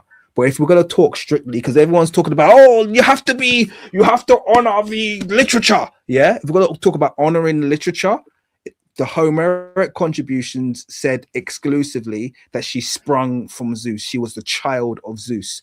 Now, why is that important? I hear you ask. Why is it important that she sprung from Zeus? I think we'll read why it's important that she sprung from Zeus rather than just say. Here we go. This is why it's important that she sprung from Zeus. And this is where the argument, they don't want to have this one either. There's evidence for an epithet of Zeus known as Zeus Ethiops. Okay. That's the term that Metatron said exclusively means black people. Yeah, not the other words. Only Ethiops means black people. Zeus is known as Zeus Ethiops. Okay, this is from Lycophron, Alexandra 537, dated to the 3rd century BCE. Zeus Ethiops of Chios. We have a later Byzantine commentator mentioning in the 12th century, Ethiops, the glowing or the black, a surname of Zeus in Chios. So it's important that I raise this because the only reference we have to Helen's ancestry is the fact that she is the daughter of Zeus. And to the people of the island of Chios, which is this very large island in the Aegean, by the way, Zeus was an Ethiopian. Now, we also know that Zeus being an Ethiopian substantiates what we find in Homer's works, because Zeus visited, or at least visited, the Ethiopians regularly, dined with them. That's literally a part of Homeric tradition. So we have Zeus being called an Ethiopian, Zeus dining with the Ethiopians, Zeus being depicted as a black-skinned Ethiopian on several depictions, and Zeus being the father of Helen in the Homeric tradition. So if I really wanted to go down the road that Metatron's going down here, I think I have more evidence to argue that Helen could have been black. Yeah, she could have been black because her father was a whole black man. And that's before we even get into the fact that Zeus was inherited from ancient Egypt. Zeus is their Greek derivation of Amun or Amun. He was actually called Zeus Amun. They have a temple to Zeus Amun in, I think it might, was it Alexandria? It might be Alexandria. Don't quote me on that. I'll have to find it. But there's a temple dedicated to Zeus Amun. And you can find Zeus also in the king list. Yeah, in the king list of Manetho as one of the founders of ancient Kemet, one of the first, well, the first dynasty which came before the dynasty that we know of. So the amount of corresponding evidence placing Zeus in Africa, making him one who visits the Africans, making him one who called himself an Ethiopian. He didn't dine with the Thracians, okay? He didn't dine with the Scythians. Yeah, he didn't dine with those northern barbarians. He dined with the Ethiopians. All of you are aware of this, by the way. Metatron is aware of this. So now their latest kind of like, their latest side swipe is to talk about the fact that Ethiopia in the Homeric novels is mythical. It doesn't actually exist, even though it was a whole empire that literally contemporaneous to the Homeric novels was ruling Egypt. Yeah, 25th dynasty. Yeah, came about a couple decades after the Homeric novels. So Ethiopia was very real. Yeah, it was very real. Everybody knew the kingdom of Ethiopia, or what, the empire, whatever you want to call it. This is the same people we're talking about. That same Cushitic dynasties that King Pai and Taharqa come from. Yeah, these things are very, very real to the people, the ancient Greeks, when Homer was writing his works, and they called their god Zeus an Ethiopian. They called him one of them. So, you know, put that in your pipe and smoke it. You know. Hey, and you mentioned the daughter, but what about the son, Hercules? Heracles. Yeah. So yeah. Dicaearchus describes him as slender, sinewy, black, and curved-nosed. So Nah, do with that what you will. Send me that. You need to send me that, London. You're holding out on me. Oh my goodness, what? Yeah, I'll send that to you now. Well, look, that's actually very simple as well, because I'm just going to substantiate that point as well. So Heracles is another god 100% inherited from ancient Kemet. Okay, he was actually the last god of the lineage of demigods that ruled before the actual pharaohs came and ruled Kemet. His home, the great city of Heracles, Heraclepolis Magna, is next to the Fayum. Okay, so Heraclepolis Magna was next to the Fayum in Middle Egypt.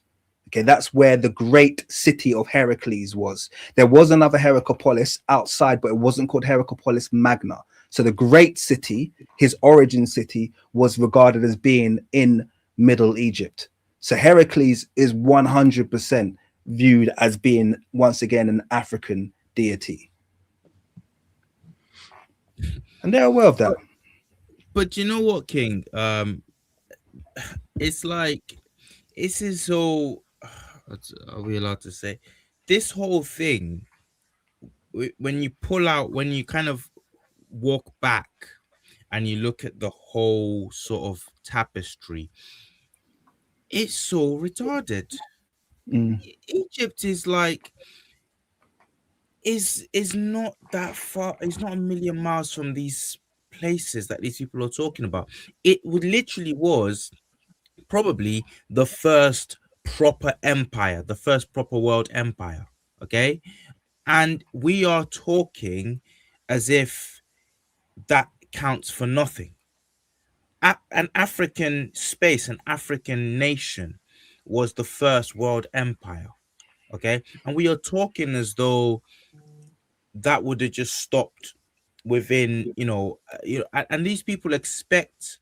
It's so retarded, it's so bizarre, like that we have to show that ancient Greece, which came much later, much later, derived, all of these things from the Egyptians. I sent you something in the private chat, and it was an article from the University of Manchester here in the United Kingdom, and this article goes into how, according to researchers at the University of Manchester, the ancient Egyptians were the progenitors of medicine. They're actually, properly speaking, forget Hippocrates. Okay, it was medicine, the practice of medicine, remotely resembling anything that we call medicine today, started from them. Now, me and you know that, and London, we know that, and this is what the great Henry Clark was trying to say, that amongst other things, was trying to say and bring to the table and say, look, Greece is indebted to Africa and Africans.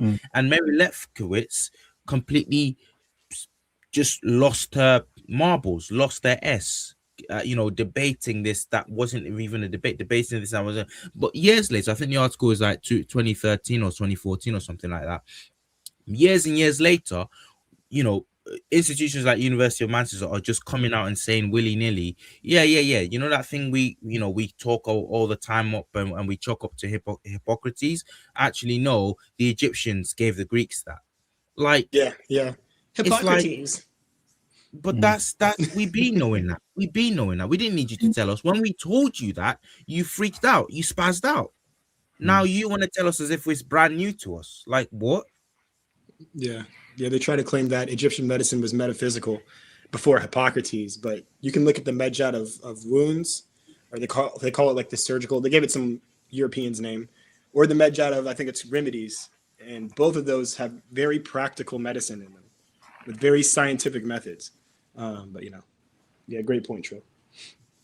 Yeah, I think one of the points that George J.M. James made very, very well throughout his book was basically the volume of works that came out of ancient Greece was disproportionate for the length of time that there had been a civilization.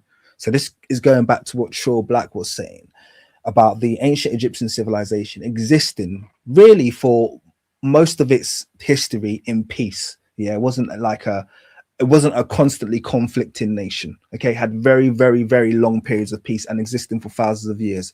And this is what allowed them. It wasn't like they were super, super special people. It was just that they existed for such a long time in peaceful circumstances that they were able to accumulate knowledge over this time, accumulate philosophy.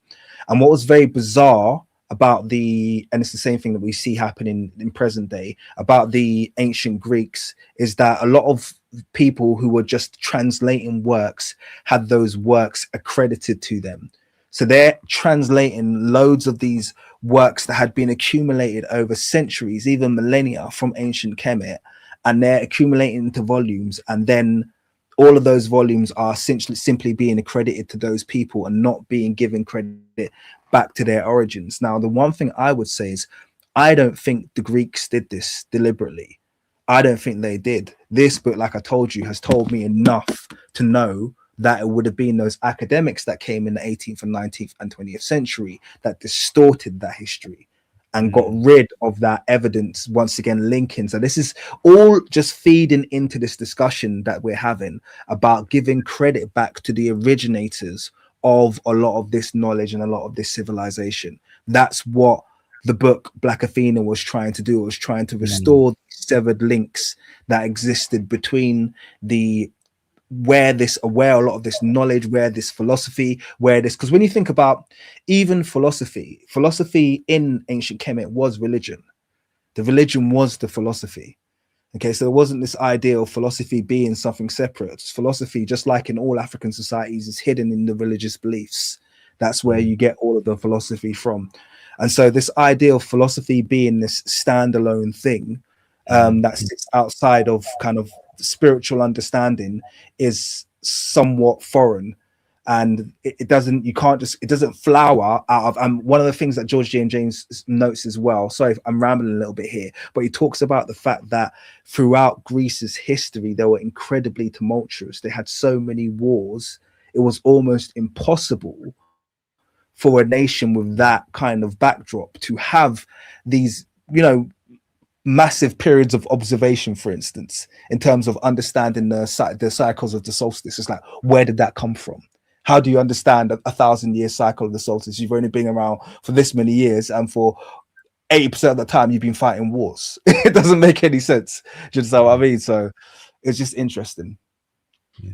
But anyway, let me carry on. Thank you for pointing out that medicine point, Troll Black. It's dope. Wrong. So I'm going to bring back Black Athena, Helen of Sparta, of course. So she was Greek, but she could have totally been black because Black Athena, right? Wrong. That was no one's argument, to be clear. I'm just going to bring back again his little diatribe there, because literally it was just a massive straw man that no one raised. So let's let him speak here.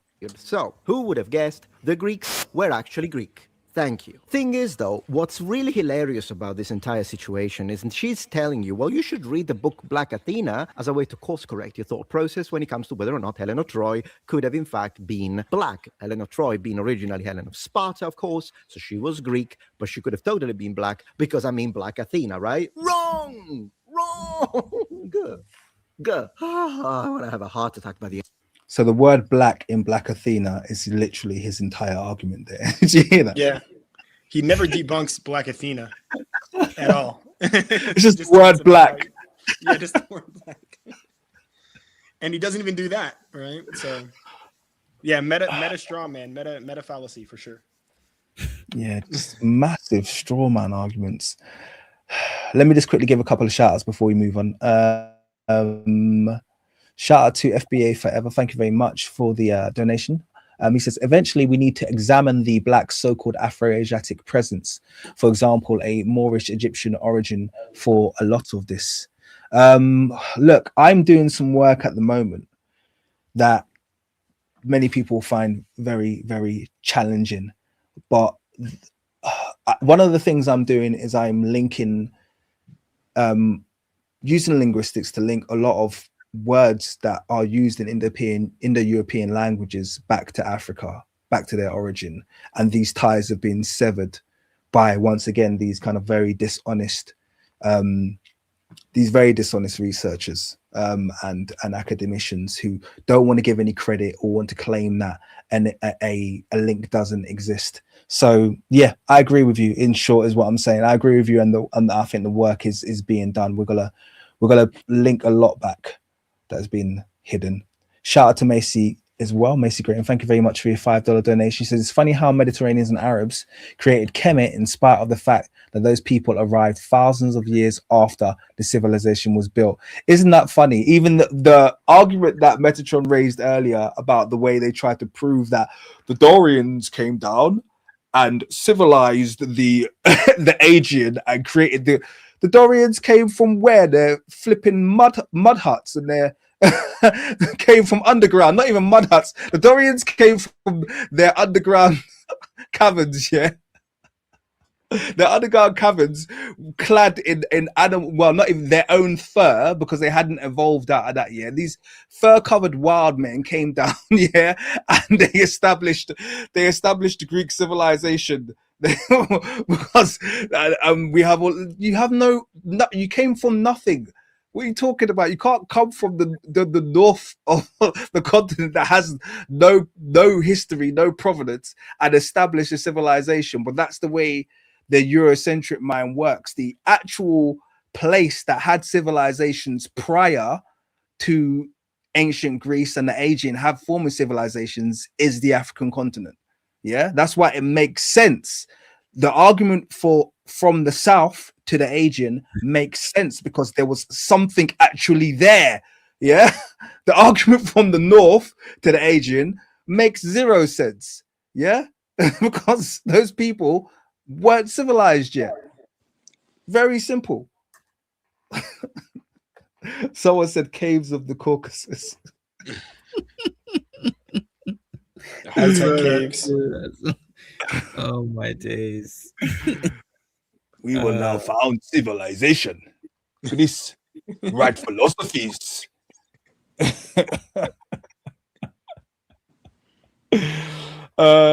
Dear. Okay, I can see myself descending into mockery now. I don't care. We're here now. Shout out to One Love Soul. I'm trying to get your comment on the screen as well. Thank you very much for $5. Just high five, fighting for the noble and righteous house. Absolutely. Thank you very much. Let's carry on. End of this video. I'm on a quote from the book now. What does the author of the book, Black Athena, think when it comes to the Egyptians? Were they black or were they not? Because, I mean, if he doesn't say they were black, then you can't use the book Black Athena to demonstrate that originally the Greeks were black and they're indebted to black people if the author thinks the Egyptians weren't black. Am I right? On volume 1 of Black Athena, page 67, he tells us, the actual African nature of Egyptian civilization, however, is not relevant to our present discussion, which is concerned with the ambiguities in the perceived racial positions of the Egyptians. Furthermore, on page 261, he says, open quotes, to what race, then, did the ancient Egyptians belong? Question. I am very dubious of the utility of the concept race in general because it is romantic linguistics. It's impossible to achieve any anatomical precision on the subject. So, in other words, already telling us it doesn't matter. It does not matter what race they were. So this isn't like a racial fixated or an Afrocentric book. First thing that we need to say. Then he continues, though, and he gives us his... And by the way, once again, he's surprised that this isn't a racial fixated and Afrocentric book because he thinks that anything with black in the title, therefore, was written by a black person. He probably fell off his chair when he found out he was white.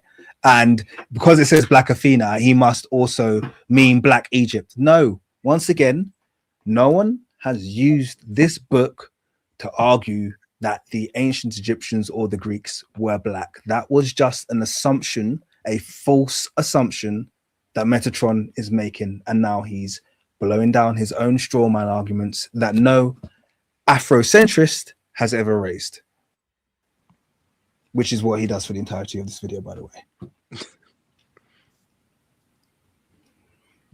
First opinion. Check this out because... Check this out. Nevertheless, he says, I am convinced that at least for the last 7,000 years, the population of Egypt has contained African, Southwest Asian, and Mediterranean types. It is also clear that the further south or up the Nile one goes, the blacker and more groid the population becomes. So, do you remember when I clashed with the Afrocentric? Really quick. Like, I don't know. Thank you. His reaction after he read that, you could tell he hated reading that out loud. About him being Negroid. You get to see it. He even like, I heard an audible sigh. But I'll let him finish this little statement, and then we can just cue up the video and see what Martin Bernal said himself. Yeah, but yeah, I mean, I want to jump in at this point anyway because the first thing is that once again, this is a straw man. Because he's arguing like Afrocentrists are lining up using this book as a source to argue Black Egypt. Who? Tell us who has done that. The only person that I know that's used this source against you was me, and that was to argue that Neat came from Athena. So that Athena came from the ancient Egyptian god Neat. That's the only argument I have ever used from this book. Yeah, and anybody who's on my channel will know over 3 years of running this channel, how many times have I used Black Athena as a source to argue for the blackness of the ancient Egyptians? I haven't. Okay, only in my debate with you it came up, and that's because it was relevant, because we were actually talking about classical civilizations, which is not a subject that I touch very often. Yeah, so this is the problem. He just raises straw men. But yes, I look forward to your sources. Let me just quickly give a quick shout out to the 2 donations that came through. Do you want to cue that up, and we can get that going? Yeah. You sent me the link already, didn't you? I sent you the link and then a little timestamp. The first 10 minutes. So let's cue that up. All right, so I want to quickly give a shout out to Kinda Lynch. Hey, I ain't seen you for a minute. Thank you very much for your $20 donation. I very much appreciate it. Shout out to you. And shout out to Angel Oze Mensah, who says, you guys are the free powerhouse. Stay on their necks. Very much intend to. Necks stay stomped. Indeed. Very much. Okay. Let's cue that up. Let's cue up your video. Let's get that up now. Yeah. Copy link. And timestamp is a timestamp actually in the link itself? No, I put it in the private chat. Okay. You can start around, 10:57. Yeah, you can start around 10:57. The first 10 minutes are about African influences, which he also decided to ignore with his first statement. The second 10 minutes talks about race, or 10 minutes on. But I would say, if you can, play a few more seconds of Metatron's video, unless it would be annoying to go back now, because he finishes his whole rant on Black Egypt in like a few seconds. But either way, you don't have to. You can just play this video, whatever works. But yeah, I'd say around. Let's do what you said. So let's give Metatron. Yeah. Okay. Let's give Metatron a few more lines, and then we'll jump into this video at the timestamp you've recommended. Cool. So, do you remember when I clashed with the Afrocentrics on, like, I don't know how many videos I made? Their position was the ancient Egyptians are black. Very easy, impossible to strawman. In fact, my position was ancient, which is the position of academia currently in Egyptology, is that the ancient Egyptians were a multi-ethnic civilization comprising of black people, people of Semitic and Near Eastern descent, and some white, meaning of the Mediterranean type. See, I've got an issue with classifying the Mediterranean type as white. Same. I do. I have a big issue with that, and that's because these boundaries of race that people take for granted today don't have the right historical context. It's presentism, and how, you know? Yeah, it's presentism. These boundaries move constantly. I just literally showed you a quote where they described Ethiopians and Egyptians as being too black and women as being too white. Make that fit your racial paradigm. Do you understand what I mean? Yeah. Mm-hmm. Make that fit your racial paradigm. And I would say, in addition to that, even I can show you one more book really quickly. Let me see if I can find it. FBA Forever says, man, this dude Metatron is so disgusting. Bro, no, truer words were never spoken. Disgusting is the word. But let me say, whilst King is looking for that, what he's doing here is so disingenuous, because he's reading out. I do think you're right. I don't. Obviously, he hasn't read the book King, but I think he's having surprise moments whilst he shoots in this video. Like, oh, so Black Athena doesn't. It's like, because look, Martin Bernal, this is an academic book. Okay, it's an academic book. And how often have you heard academics out and out just lay into the debate about the blackness of Egypt and said, look, they're definitely black? They don't speak like that. They don't speak in those terms. It is enough, though, Metatron. Someone said in the chat that his point Metatron's these quotes are disproving Metatron's point. That's exactly right. It is enough though that this academic says, look, there were black people. Black people did exist in this space just as equally. He places them amongst Asiatics and Mediterranean, whatever. He places them amongst, in that third. So that's enough. From an academic, that's as much as you need to hear to shut people up, bigots up, who constantly have apoplectic fits when people talk about Egypt as being a black space.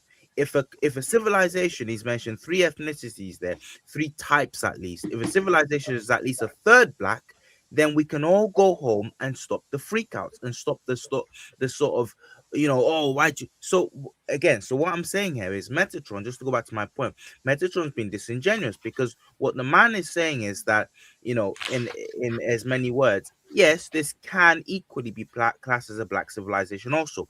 And if it can equally be classed as a black civilization, then your whole raison d'etre for coming up, for doing these videos that you did against people like Kweli Mika, King's Monologue, Mr. Emotep, your whole raison d'etre for doing that goes out the window, because in those videos, in the video that sparked the whole debate, you had a fit about the fact that people wanted to portray the Egyptians as black. But if you're also then going to go on and admit that, yes, the further down you go in the Nile, say in the Aswan region, there were blacks galore, there were blacks aplenty, then your whole reason for making videos debunking Afrocentrists goes out the window. You don't have to write home. You don't have to freak out about people portraying Egyptians as black people. So how do you know which cadre of Egyptians went across and influenced Egyptians? How do you know if it was the Asiatics? How do you know if it was the Mediterranean class? How do you know if it wasn't the black class? You don't. But you're still going to freak out about the fact that people are saying black people, aka Egyptians, potentially influence Egypt. Why? Unless you're a bigot grifter. Yeah.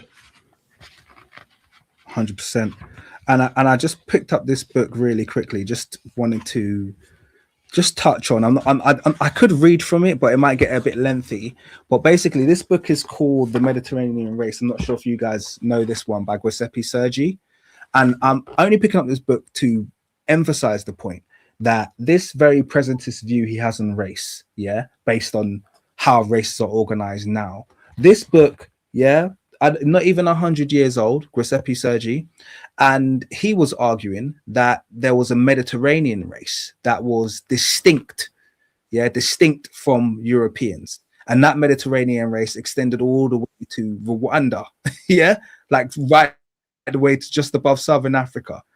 Wow. He said they're all part of a race. That's, to him, that was the racial group, right the way through Egypt, right the way down. So it's like an extension of the Hamitic hypothesis. I'm not arguing it's correct, but my point is that these lines that he's so sure about regarding race shift so often, and I would be very uncomfortable with classifying the ancient Greek civilization based on their own work as, it's way too simplistic, and also just misses out everything they said about themselves. They did not see themselves as a contiguous race with the Scythians and the Thracians. They didn't see themselves as the same race as those people ever in their history. So it's disingenuous to just now, later in our modern times, just we're all just part of the white race. Like, no, I'm not going to sit here and accept that.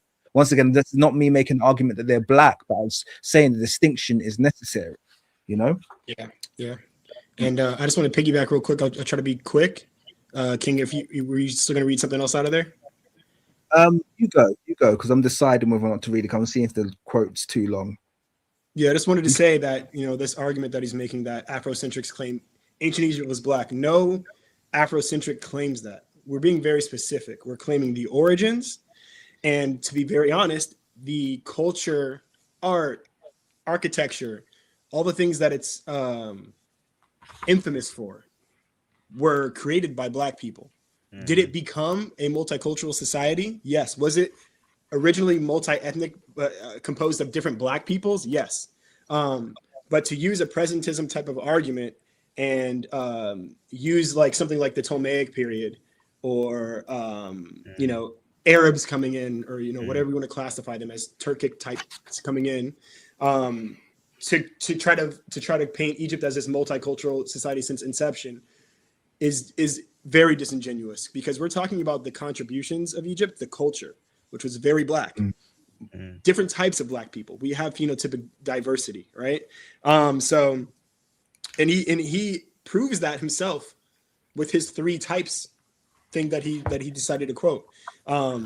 He's saying that, you know, there's your Mediterranean type, your Asiatic Semitic type, and then your Black type from the Upper Nile. The Upper Nile, where the civilization basically started. So they're your indigenous type, right? So they're the originators, right? So why are you so mad when we're trying to represent them that way? It just makes no sense. Absolutely. It's like saying America, ancient America, was European, Japanese, Chinese, Bangladeshi, Indian. Now it is. I mean, it's just a stupid argument to me, you know? So I like to be very deliberate about times and when people come in. If anybody does that, these arguments never make any sense. But yeah. I'm going to read a couple of lines if it's okay with you guys, because I think it just drives home the point. Because I think it's, I think we're making a strong argument here. And I just want to kind of like, this is 1909 book, The Mediterranean Race. I'm just going to read a few lines. And it actually has a part about Homer's contributions as well, which I thought was quite relevant. I forgot that was here. But let me read really quickly. So it says, anthropology, meanwhile, investigating the physical characteristics of European peoples, though without studying them deeply or completely, made it clear that between ancient Italians, Greeks, Celts, Germans, and Slavs, there were profound and characteristic differences, which showed clearly that they could not belong together to the same human root, that there might be linguistic relationship without blood relationship, and that various peoples might have a common civilization without having a common origin. Thus, anthropology sought out the characteristics of European peoples on its own account, independently of linguistics and its results. But on coming to the study of origins, it could not neglect linguistic, archaeological, and historical studies as auxiliaries to its own efforts as regards to the most ancient epochs of humanity. Paleontology and paleoanthropology were born of the research into fossil man in Europe and elsewhere. The first of these especially soon adapted itself to the results acquired by linguistics and looked towards the East as the cradle of European peoples and their civilization. 1 second, I'm going to read the next part very, very quickly. Thus, Indo-Germanism led to almost entire forgetfulness of the most ancient civilizations of the earth, those born in the valleys of the Euphrates and the Tigris and the valley of the Nile. No influences granted to them over Greco-Roman classical civilization, almost none anywhere in the Mediterranean. Asiatic Indians were sought as the bearers of the civilization in Egypt, and Indo-Germans in Northern Africa and Western Asia. So he's talking about there how the history was manipulated to make it seem like it all came from a white origin. And it's very interesting. He has this whole part where he talks about the different colors and their meanings in Homeric works. So I'm just going to quickly read here the alleged Homeric evidence. These brief considerations seem to me to be sufficient to show that since it is difficult to find Germans in their own home, we cannot expect to find them as an Aryan stock in Greece and Italy, subjugating the dark populations and creating the 2 great Mediterranean civilizations, Hellenic and Latin, also called Aryan. Still less we can connect them with the more ancient Mycenaean or Aegean civilizations as it is today called. The disappearance of the Germanic type among the Mediterranean populations assumed by Penka is a necessity imposed by the fact that this type is sought in vain where it's supposed to have dominated. So he's talking about exactly what we're talking about. They're trying to say that there was a massive disappearance of Germanic people in the Aegean, and he's saying they never existed in the first place. So this guy hasn't even got an ideology that I agree with, but we're seeing in 1909 a completely different way of calculating what race is. And this is why, like I said, oversimplistic euphemizations of the way race is applied in history, as Metatron is doing here, it doesn't work. It doesn't work if you read history. It doesn't work if you look at historical views of people. So yeah, there you go. Beautiful. Sorry, Should we what's the carry name on of with this? What's the name Sorry, of that book? the book's called The Mediterranean Race by Giuseppe Sergi. Thanks. Yeah. Good book. I mean, it don't get me wrong, it's outdated, but it's good to get a snapshot of a certain time and what ideologies were of that time. Oh, let me just quickly read out this donation before we move on. Oh, there's been a few that's come through.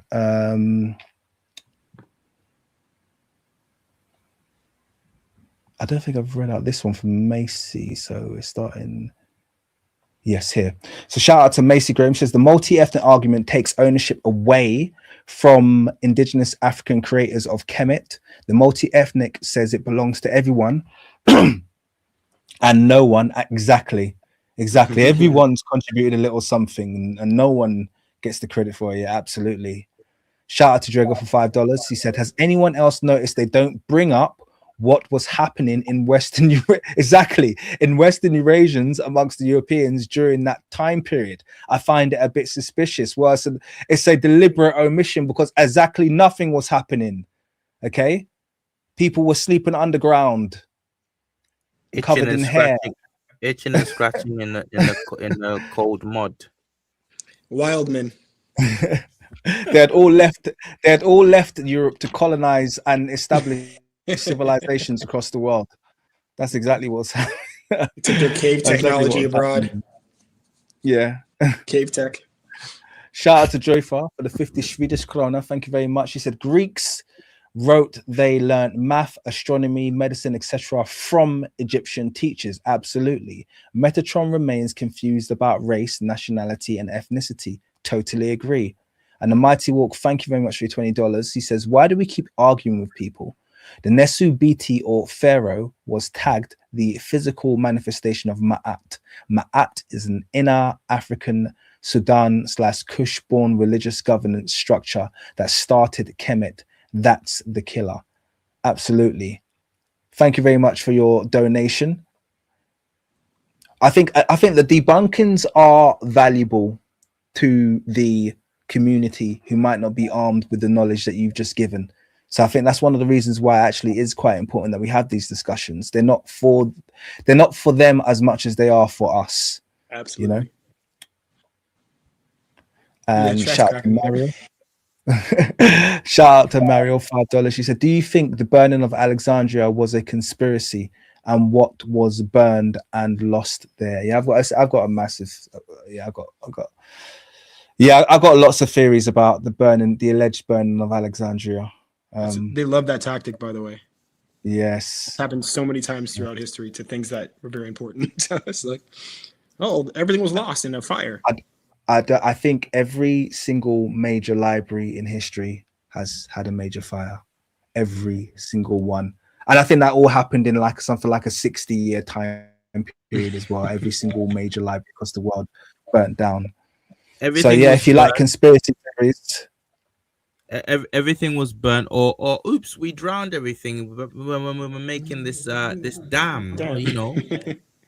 Yeah, only the largest archaeological complex ever found just happened to be we submerged miles underwater. Oops. Yeah. We needed the electricity, man. Yeah. No. This we've decided we need to dam the Nile right here where all these black artifacts are. No, we can't move up a few miles, like a few hundred miles that way. No, right here. This is the perfect place for the dam. But I thought the electricity is for Cairo, which is all the way up there. Like you still got. Wouldn't it be easy if we did like let's flood Middle East? No, we can't flood Middle Egypt. Has to be the south. People are devils. I'm sorry. Yeah. I'm literally getting angry thinking about that. I need to change the subject. Getting vexed. Are we playing this or are we going to your resource? A few more seconds and he's done. I think he ends on. Well, guess what? Yeah. He thinks that too. So he agrees with me, not the Afrocentrist, with that means. Therefore, if first and foremost he doesn't care about their race, but when he's pushed for it, he says, I don't know, a little bit of everything, and he's not pushing for a black race for the ancient Egyptians, then why on green planet Earth, including Mount Olympus, did he choose to call the book Black Athena? Okay. All right, so he claims the African influence on Greece doesn't matter, and that Martin Bernal doesn't argue for a Black Egypt. So let's just see what he had to say, I guess. Let's. Okay, and we're going to 10:57. So just give me a second. I'll put it there. We'll go. Okay, we're going. So we're going to a new video resource now, guys. Martin Bernal, Black Athena. I haven't seen this before. 14Ks. That's a very underviewed, criminally underviewed for an 8-year video. So maybe you guys need to give it a watch. Let me just give a quick shout to Darius as well for becoming a supporter, for joining the King's Guard. I appreciate you, sir, very much. Let me just put you on the screen quickly as well. Give my little toot toot to the new member. There we go. Okay, let's get cracking. The Egyptians were, racially speaking.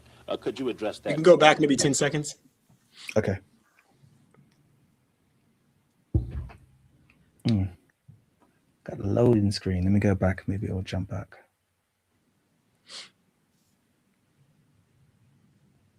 It's one of those videos. Yeah. No, so I'll just hit the refresh and hope for the best. Probably sitting on the screen for too long. And social balance of this very large country, a prosperous country, then you get. Oh, come on.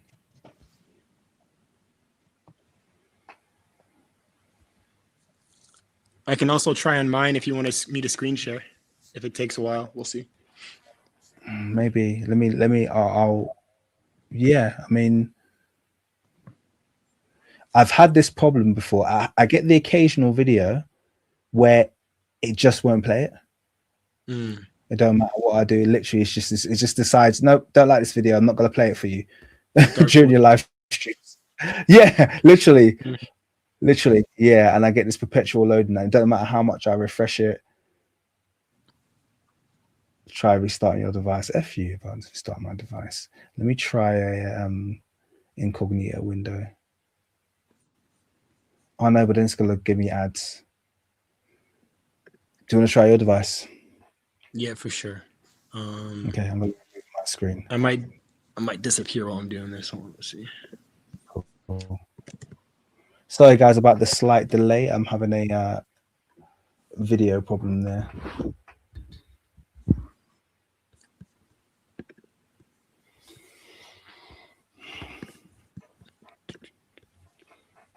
You know how to share a screen on StreamYard, right? Yeah. Cool.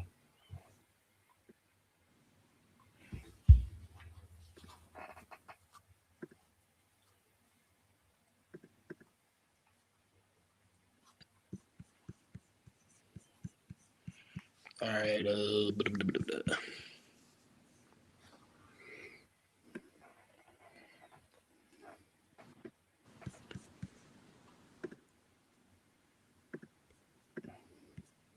I need a cup of tea, Trill. Is that tea you're drinking? You're so Nigerian, man. representing. Well, I'm trying to represent the Brits here, the English. You know. Did you know like tea is like a big Nigerian thing? Is it? Yeah, I found that out recently. Like, so you're getting hit with two lines of influence there. You got your ancestry and the fact that you grew up in England. But yeah, well, like tea. One thing I found out recently on that, along those same lines, is that coffee isn't actually a white thing. It's actually from East Africa. I had an Ethiopian friend of mine was saying actually coffee's from East Africa, bro. Yep, he ain't lying. And it's fully East African as well. You know, even Arabica beans are grown in Ethiopia. They're not grown in the Middle East. Right. Wow. It is rebranded. I think it even comes from kafir, doesn't it? Kafir, the Arabic term for unbeliever. Okay. That's what the person was telling to me, was saying to me. You know, a And whole you guys, really side note, yeah, we can see it. You know, a whole bunch really quickly of Arabic terms, yeah, which are derogatory, aren't actually derogatory and don't mean what people think they mean.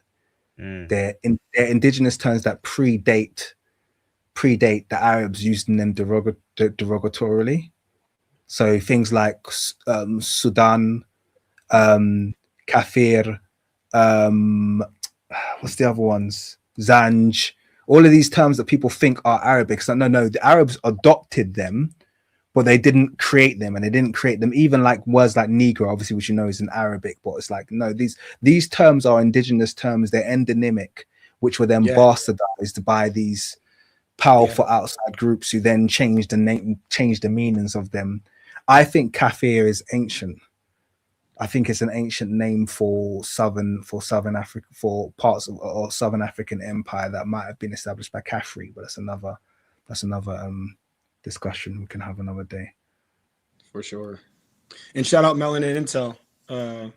By the way, we talk about that a little bit on one of Trill's channels. Yeah.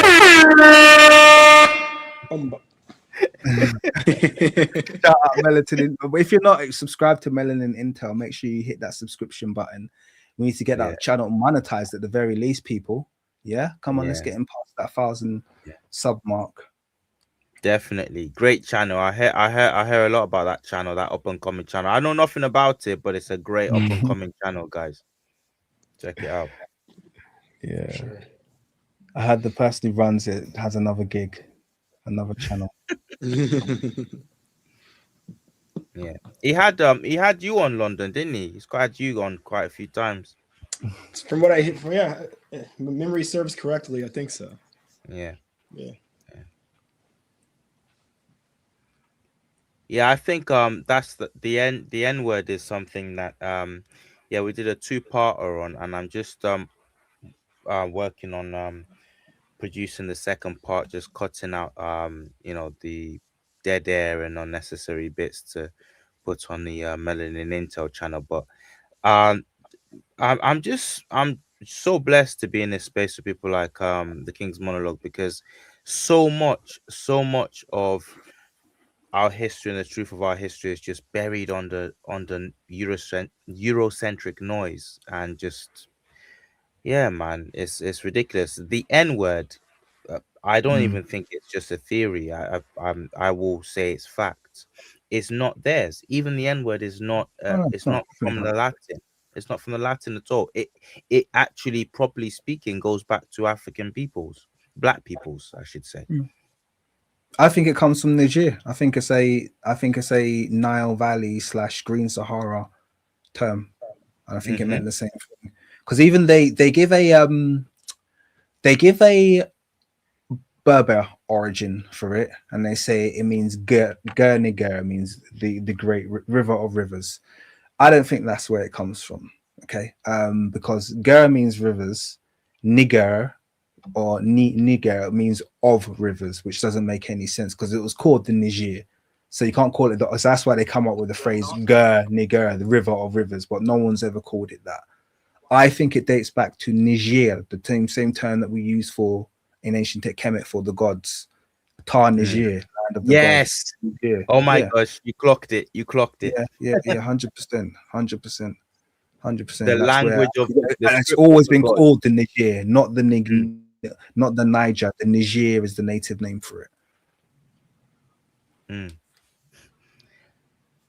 It's oh bro, when I came across that, I was blowed over. Every time you come across this term, um it it has to do with something on the African continent. It's far more ancient, and it always has to do with something lofty, something sacred and lofty and great. Like you said, the Niger, within the context of the River Niger, the people of that locale used it to mean uh, uh, the uh, uh, the king of rivers, the river of rivers. And then you go to East Africa, you have Negus. Okay, you have Negus, which is a reference to their kings.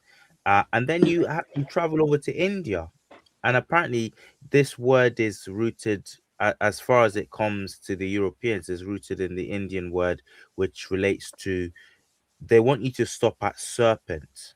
But actually, the root, what the Indians were referring to when they referred to the Negos, were these godlike figures that came in the form of serpents, sometimes in the form of men, sometimes in the form of half serpents, half men. But the earliest representation I've seen of a serpent type god, and again, this will be in the Melanin Intel video, is in East Africa amongst the Kushites.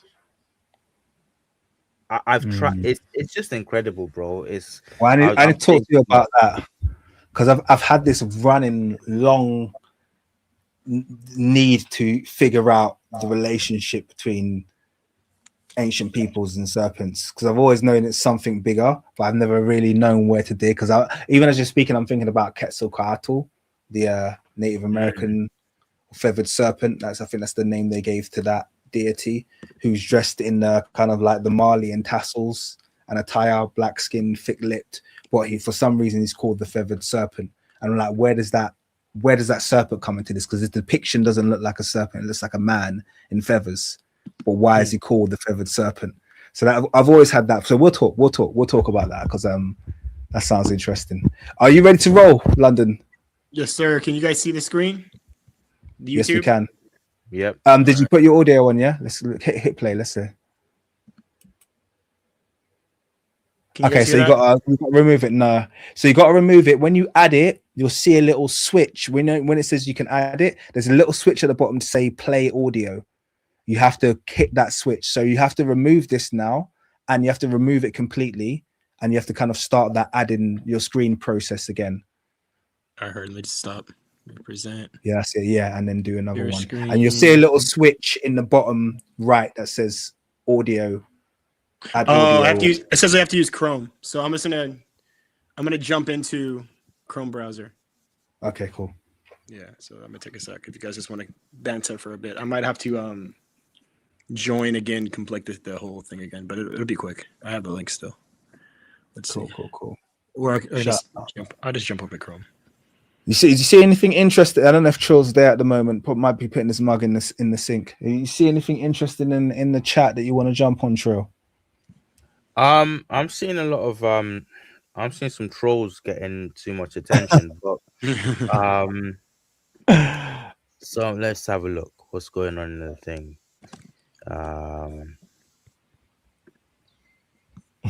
Yeah.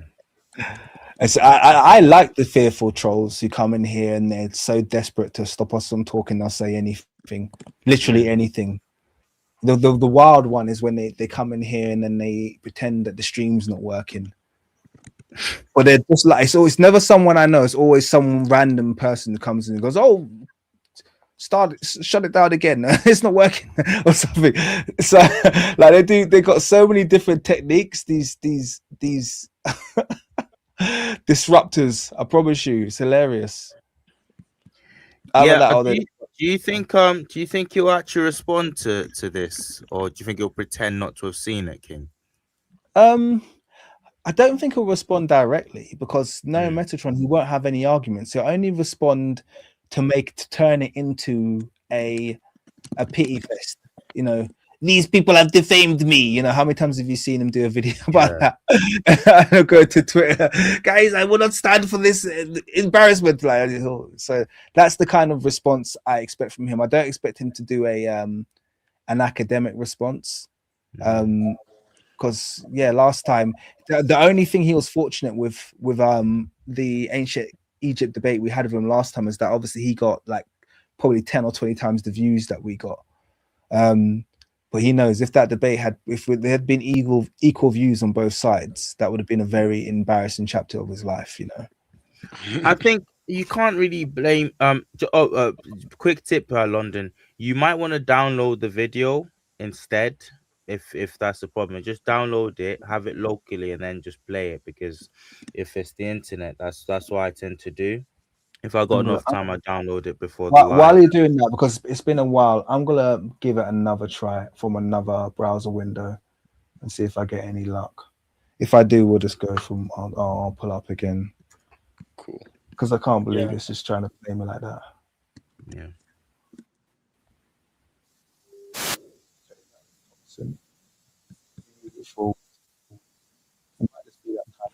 And let me see here. And guys, I'm gonna exit here and then jump back into the stage from Don't. You got it? I've got it working. I've got it working, and I don't think there's any ads on this video either. So it's actually okay that I'm not on my main account, Nice. on my premium account. That is. So let me. I think we're good. I'm gonna add to the screen. Cool. And if it gives you issues, I have it pulled up now, so we're good. Okay, cool. Let's give it a try. I'm playing from 1020 to give it a bit of a back time. Her achievements were massive. I mean, first of all, the economic and social balance of this very Could you hear that? Yeah. Yep. Okay, cool. large country, a prosperous country. Then you get the architectural triumphs, the very sophisticated mathematics. No It heard way. sophisticated mathematics and he said, oh, hell no. No Can't have that. way. Just whiting out the screen as well. You know, just wow. That's... Yeah. Let me exit and jump over. Haven't even seen that fault before. So just look for me trying to join from that same link you gave me before, okay? Okay, cool. All right, peace. Unbelievable. Unbelievable. So many people have debunked this Metatron character in the last year or so. Yo, What's yo, his yo, name? yo, yo. Can you hear me? Yeah, it's pretty good. Yep. Okay, I'm adding to stage this secondary.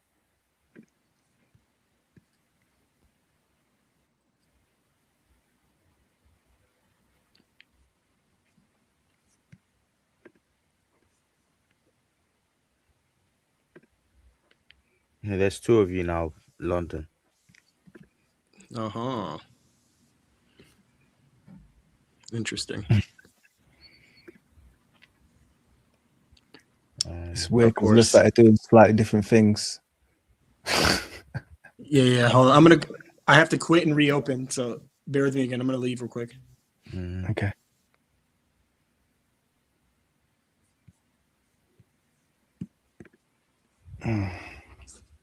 I think it's a very lucrative space right now, King. I think it's a very lucrative space to do what these people are doing. You know, they try and play victim a lot, you know, but I think it's actually there's a lot of people out there. You said this a while ago. You said we were talking, and I think you were on my channel. You said that you know, like in the 90s, we had blackness was in the zeitgeist. It was in the zeitgeist. Blade, the biggest stars in the 90s up until the late 90s were black, and it wasn't a thing. But I think what and then you went on to say I think Obama was a psyop, something along those lines, because Obama really got, you know, the black world clashing with people. I think Obama was an excuse to kind of lash out at blackness worldwide in general, because I've for the life of me I've not seen this kind of. I didn't think we'd be here in 2026, you know. Yeah, it's gone wild, hasn't it? Recently. Yeah. I recently got this week I got stopped and searched. Wow. Yeah. Really? Not the guy tried to make it a stop and search, but I knew coming from a legal background, I knew what was up. So he got scared off in the end. It is that thick in the air right now. Right now, if people don't know, in the UK, there's been a stabbing, an unfortunate incident of someone. You know what I'm talking about, King, don't you? A Sikh I think it was like some Sikh guy. There's some Sikh guy stabbed some Asian a guy. Sikh guy, yeah, an Asian, an Indian guy, you know, assaulted a white individual, and that's given them another excuse to come out in the streets protesting. It invariably it will leak over to us. It'll be you know, Blackie's fault. Of course. Just ignore the white people who do the same and they don't report on it. Let me know how this audio sounds because I feel like I might be there might be some echo. For some reason, there isn't at the moment. So, All right, let me know if you guys can hear this. so what are you doing? Are you gonna add something to the screen, or? Yeah, it should be sharing the Metatron video here. No, it's not. Interesting. Don't know what kind of hack you're trying, my G. It's not working. I don't know why. I see it down in the. Interesting. Let me try Edge. This is my last gasp attempt, although I don't have an account. I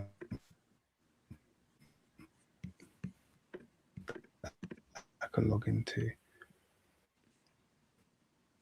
This is so irritating. I can't believe it. It just does this every.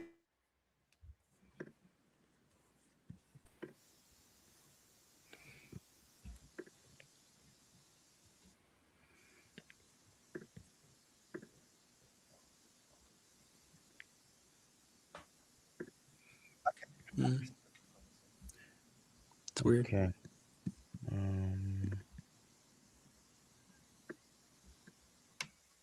Do you guys want me to have a go? I think I've got it working, and I know I've said that twice already, but I'm playing it in Microsoft Edge now, and I don't seem to be getting any loading. So this is my last try, and if I don't get it working, then it's over to you, Trill. Yeah. Cool. This is looking. It's not even requiring me to sign in. This is like too good to be true. Okay. Let me know if it's playing. Okay. Traditions indicating that a lot of Egyptian philosophy and Egyptian medicine was formed at a very early. We good? Yep, I can. Can you hear that, guys? Yep. London. Okay. London, Yeah, perfect. Yeah, that's good. Okay, cool. Screens, I can get rid of one of them just in case. Okay, cool. All right, I think we're good. All right, well, let's carry on.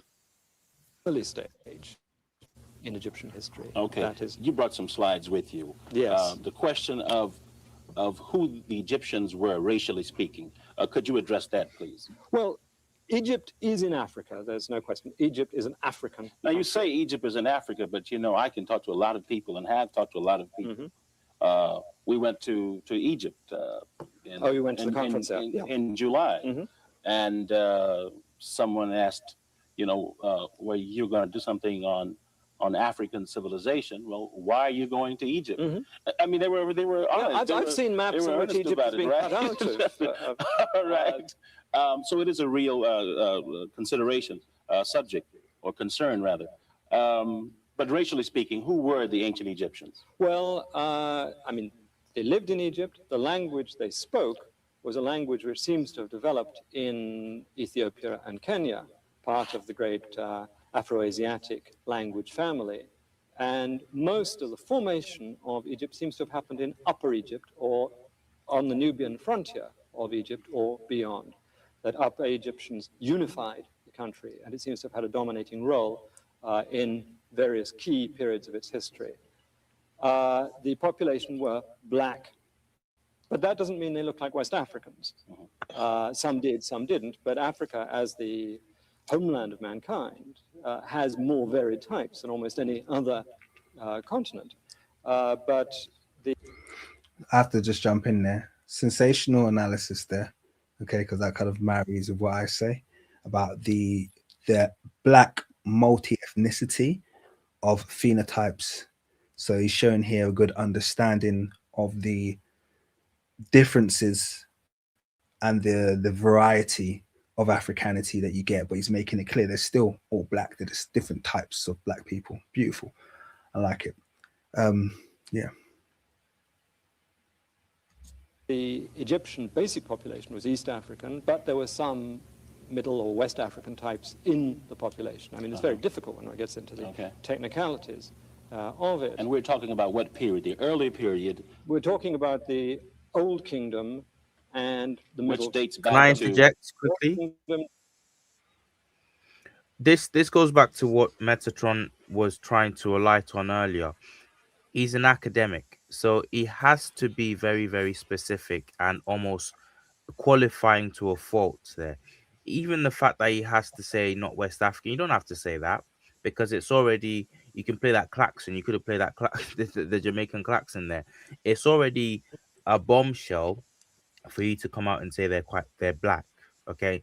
And but I feel like I don't know the man's heart. He's passed now, but I don't know his heart when he was speaking it. But let's not act brand new. Martin Bernal has to qualify that because he knows that there's a strong contingency of bigots out there who, now that you've classified them as black, they don't like that.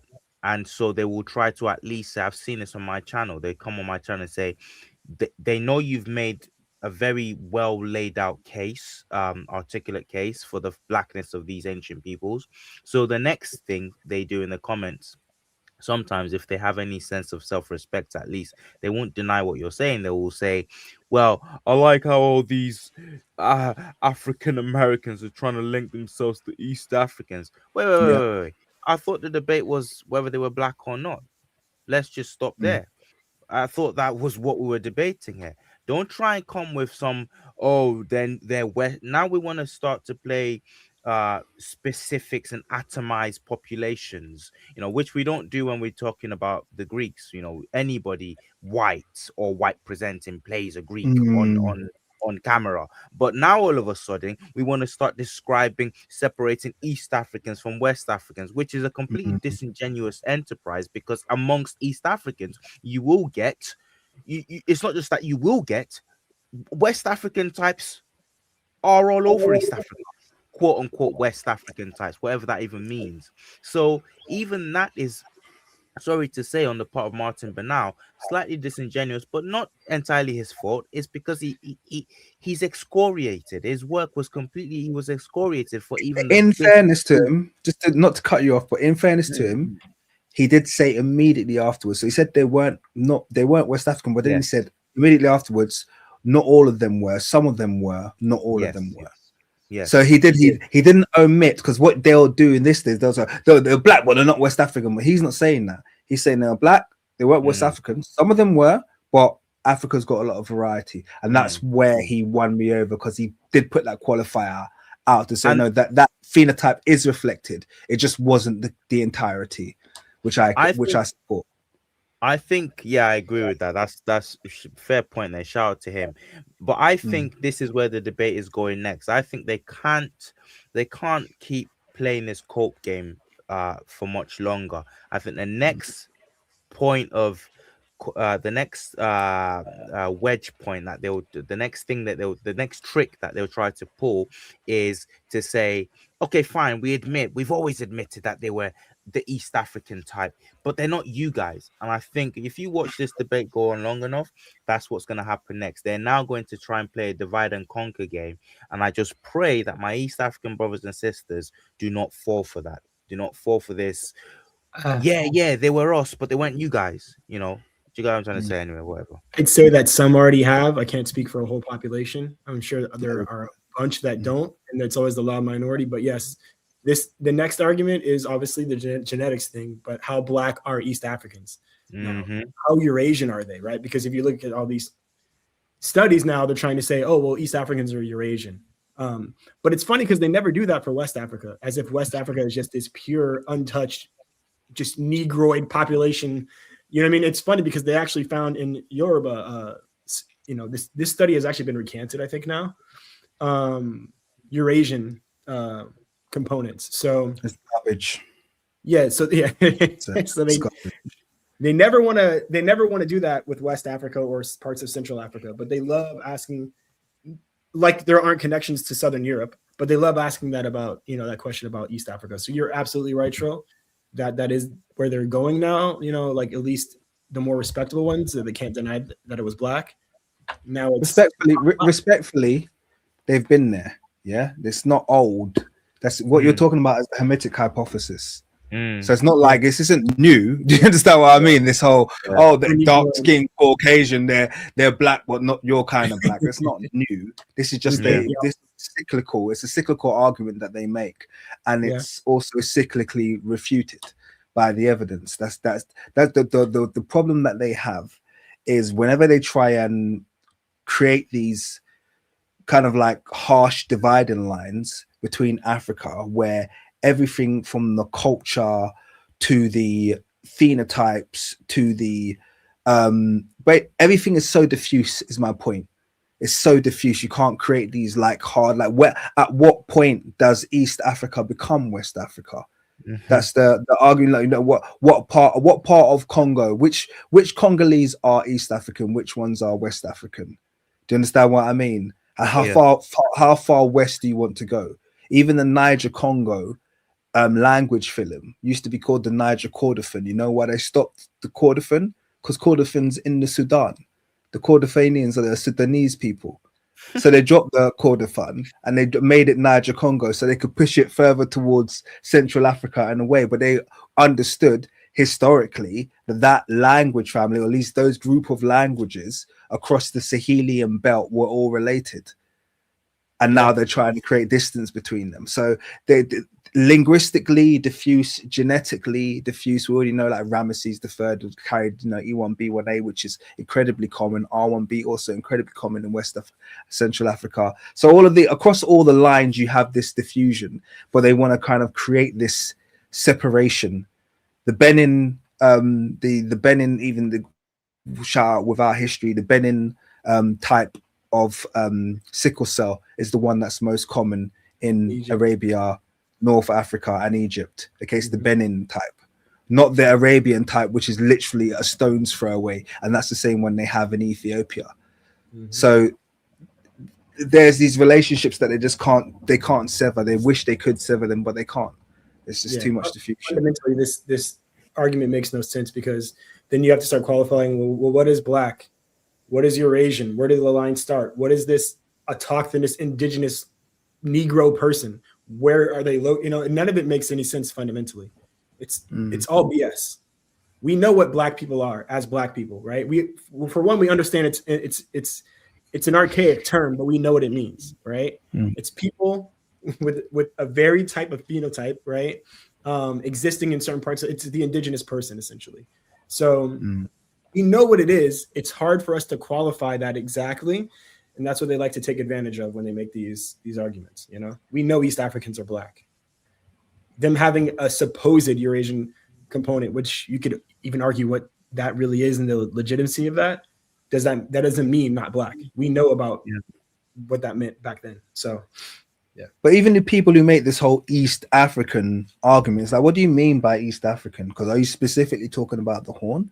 Are we talking about, because no one would turn around and question the blackness of the Omo tribe of Ethiopia. Yeah, they're the blackest people on the planet. They're darker than any Nigerians you'll find. Okay, no one will ever question the blackness of the Dinka.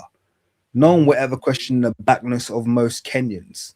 Okay, these people are all thoroughbred East Africans. Okay, with East African limb proportions and deep East African ancestry. No one would ever question their blackness. So it's like people, even when they make the East African argument, are incredibly selective about which ethnic groups they want to pick out, you know, to represent East Africa. It's like, sorry, you can't do that, because actually, the closest nation to Egypt is Sudan, okay, and Sudanese black has never been a question mark. That's the bottom line. Yeah, the blackness of the Nuer has never been a question mark. So it's a ridiculous argument that they try and make. And last little quick comment I'll make, Trill, to back up what you said about him, you know, having to be conservative, right? And possibly also he's been denigrated a bit, and maybe this is his careful statement. Nobody would have questioned the blackness of ancient Egyptians either, you know? And him mentioning that, you know, that there are West and Central African types in there. When I look at Old Kingdom art, when I look at the Pyramid Age and depictions, I see more Central and South and West Asian type or West African types than I do your modern, what they want you to see in an East Africa, you know, your Tigrinya, your Habesha, like that type. I see that later on. So I think it's very interesting, right? But at least he acknowledges it, and I guess that's the best you get from a man in his profession and from his background. So Nice way to put it there, London. Let's go. Dates back, well, there's controversy about this. I would accept the traditional date of 3,250 BC. All right. And that period, you get a higher proportion in the representations of people looking black by Okay, well, let's go to the slides if you... Okay, well, in fact, the lady we have now, Queen Tai, who is the mother of the famous King Akhenaten, is in the New Kingdom. And I think I'd better bring out that there's been a tendency among Egyptologists when they see a black in ancient Egypt, say that's a servant, that's somebody low down in the social scale. This isn't true. It so happens that a large number of the most powerful dynasties originated in the south of the country and therefore were black. And can I just, at this point, just shout out to you guys and our community how far we've come since then. Because think about the statement he just made there. He just made the statement that, oh, there's a tendency in Egyptology whenever they see a black person and they'll say Queen T or whatever, and they'll say, oh, it must have been a servant. No one would dare try and raise such a stupid argument now. Now their arguments are more sophisticated. They have to say, oh, no, well, is that person really black? Or they'll say, oh, you know, can you prove this? But they'll never, ever try and go to that, oh, well, they're black, so therefore they're a servant. That's a stupid argument. And that, I think that's testament to how far we've come as a community. Like, they know they can't raise us. So it's just, I think it's good every now and then just to acknowledge our progress in terms of advancing this discussion. It's not, it doesn't look like what perhaps it looked like in this time period, which is good. Don't know if you guys got any thoughts on that. I'll keep play if not. Go ahead. Okay. First dynasty, as I mentioned, the 11th dynasty, which founded the Middle Kingdom, and the 12th dynasty, which was probably the greatest dynasty in Egyptian history, and the 18th dynasty, to which Queen Tai belongs. And she was a powerful... She was a powerful lady in her own right. In an earlier program, you mentioned that at some point the Greeks were paying tribute to her, I think you said. I'm just letting the community go. Tro Black has left the building. Could have said bye. But he's got to go. I understand. He's a family man. And he's asked for a part 2. So what we'll do, because we are quite a few hours in now, let's finish watching this video up to the point that you wanted to get to, London. Let's cap off. And then let's do a part 2, but just try and do it much quicker than we did the part 1. Yeah. So I think when he finishes up with Queen Tia, we can stop there. Okay. Queen T, because he's going to go on to a few other people, which we can save for the second part. Okay, cool. Let's let him finish up then. They were certainly paying tribute, or people from the Aegean were certainly paying tribute to her husband, and we've now seen that her daughter-in-law, Queen Nefertiti, was sending envoys, or seems to have been sending envoys to the Aegean, or people with high authority. So there's no question that Greece was in relations with Egypt, and those relations were of a subordinate to a superior, whether it was sovereignty or sovereignty. Okay, well, let's look at another. All right, so we pause it there, but I'm just going to quickly bring back that last statement that he made because it's very relevant to a point that we're that we're making in this video. So just everyone listen to this last point that he made. Envoys to the Aegean, or people with high authority. So there's no question that Greece was in relations with Egypt, and those relations were of a subordinate to a superior, whether it was sovereignty or sovereignty. I just have to be clear, all right, for everyone who's trying to deny, he's saying not only does this relationship clearly exist, but Greece was subordinate to ancient Kemet. It was a subordinate relationship. Those are strong words. First of all, London, amazing clip. I think we have to go back to Metatron now. I do feel like we have to go back to him now. Tro Black, I know you got to go soon. Oh, you're Black. I thought you left us. I thought you just sent a note and then left. No. No. My internet was acting up at the time. I thought it was all of us. I thought it was from your end actually, but yeah, my internet was acting up. But yeah, carry on. Okay, great. Let's listen to what Metatron Metatron has to say here, and see how it marries up with what we just heard Banal say in those few moments. So I'm actually going to bring this back just like 10 seconds or so, or 15 seconds. This is Yeah, I think like around 6:40. Almost he doesn't. Yeah, it's actually perfect. Gone. No, yeah, I was gonna Yeah. say bringing it back around there. Yeah. About the race, but when he's pushed for it, he said, I don't know, a little bit of everything. And he's not pushing for a black race for the ancient Egyptians. Then why?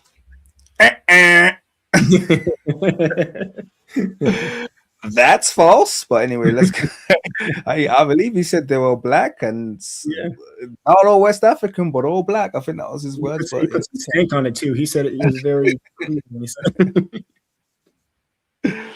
On green planet Earth, including Mount Olympus, did he choose to call the book Black Athena? This is where this video is going to explode, and you're not going to click anywhere because I read all 3 books. I deserve a high average watch time for this one. Don't you dare leave now. You've seen nothing. Reading from volume 3, Black Athena writes back, where Bernal himself addresses a lot of the criticism that he rightfully received. Here is what he says when it comes to the title.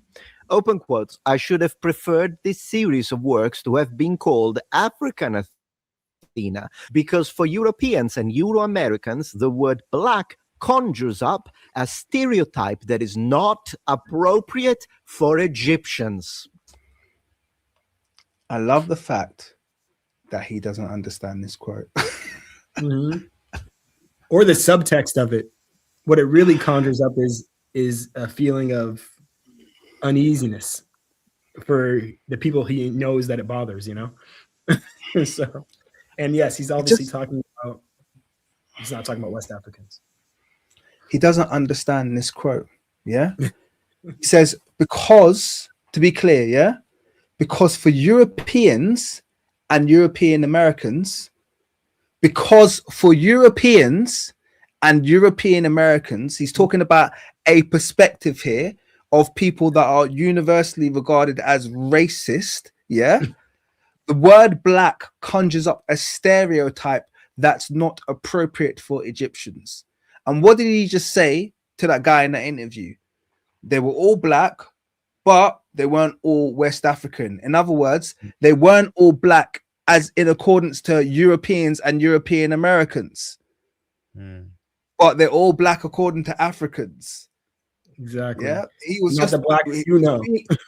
It's not exactly, it's not an inconsistency here. It's not an inconsistency. He's been very consistent about his perspective on the matter. It's not about whether or not they were or weren't black. He's actually arguing for the fact that to European and European Americans, you only know one type of black. Yeah. They will see different types of black that they're not used to seeing. They will see straight-haired Sudanese. Okay. They will see newer types. They will see Habesha, they will see Somali types, they will see different types of black, they will see Rwandese types, and these people will look very different to the average European and Euro-American who hasn't interacted with those types of blacks before. That's the point he's making. Sorry, rant over.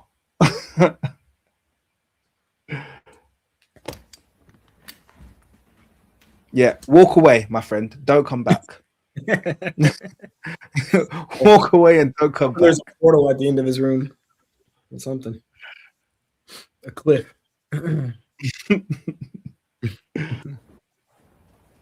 Nolan. The author of Black Athena thinks that black in the modern sense is not applicable to the European sense. Ancient Egyptians. Lady, did you even read it? Did you even read it? You think I'm done? Oh, I'm not done. I'm not done. I'm not done. I haven't spent a lot. I could have played so many video games playing Heroes of Might and Magic 3, and here I was reading this nonsense. Let's continue. Open quotes again. Hence, I accept that the title Black Athena is in some way misleading, close quotes. This is from the author. Okay. Thus, at this point, and he thinks that these are real like slam dunks here. Yeah. You know, so. Misleading to you. Exactly, because you clearly didn't understand the premise of Black Athena. Well, hey, that's fine. That's fine. And again, Martin Bernal actually said in the interview, black in the modern sense, black and by modern standards. Black from European perspective, black from Europe. Like he's been very, very clear about the stereotypical view about what blackness is, particularly in the racially loaded world that he was navigating around. And bear in mind, Martin Bernal was someone who participated in the debates against Eurocentrists. So he wasn't just limited to writing this book. This is someone who sat down with John Henrik Clarke and Joseph Ben Buchanan and argued against Eurocentrists during live debates. So he knows what their viewpoints and their limited view perspectives on race are. He's very, very aware of that. And he's, as a white, I think he's of Jewish descent, man, he chose a side on this argument. He chose a side on this debate. So that's worth noting as well, you know.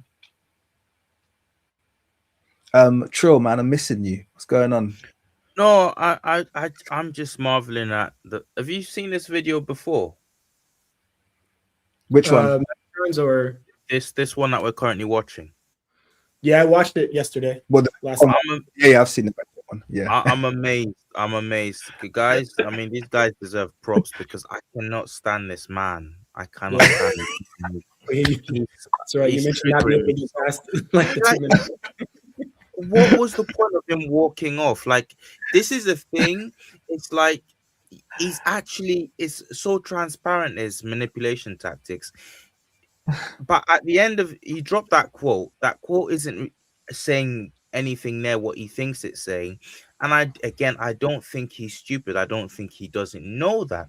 I think that's his performance is a tell. His performance is a tell. It's almost like, even if you think that's a good point, why do you need the theatrics? Why do you need to go off stage and come back and everything? By the time you've done all of that, your low IQ viewers think, oh, yeah, they're nudging each other like a scene out of Idiocracy. Yeah, he owned them. It's like, dude, you just sit down and break down the actual quote to us. What does it actually mean, Metatron? But he's bought time. He's done all this faffing about. Not the behavior. Look at how King's reacting to this. Look at how King, compare and contrast, guys, to how when King breaks down when he does his reaction videos, even in his lives. Like, there's no need for all of this. This guy is so transparently a manipulator. He just doesn't know what he's talking about. He's an idiot. I can tell you're triggered. Oh dear, he's a frustrating guy to deal with. He is. Yeah. I'm just looking in the thing. I thought someone said Martin Bernal was not Jewish. He's Italian. Bernal doesn't sound like an Italian name. No, I think he was Jewish. Yeah, I heard he was Jewish back then. Yeah, Martin Bernal was Jewish. I was pretty sure that Martin Bernal was Jewish. I was pretty sure of that. Anyway, they can. If you're not an indoctrinated cultist like her, we have to beg the question. Why, for the love of the 12 Olympians, has he actually chosen to call it Black Athena if he thinks it's not appropriate? We have an answer for that too on volume 3.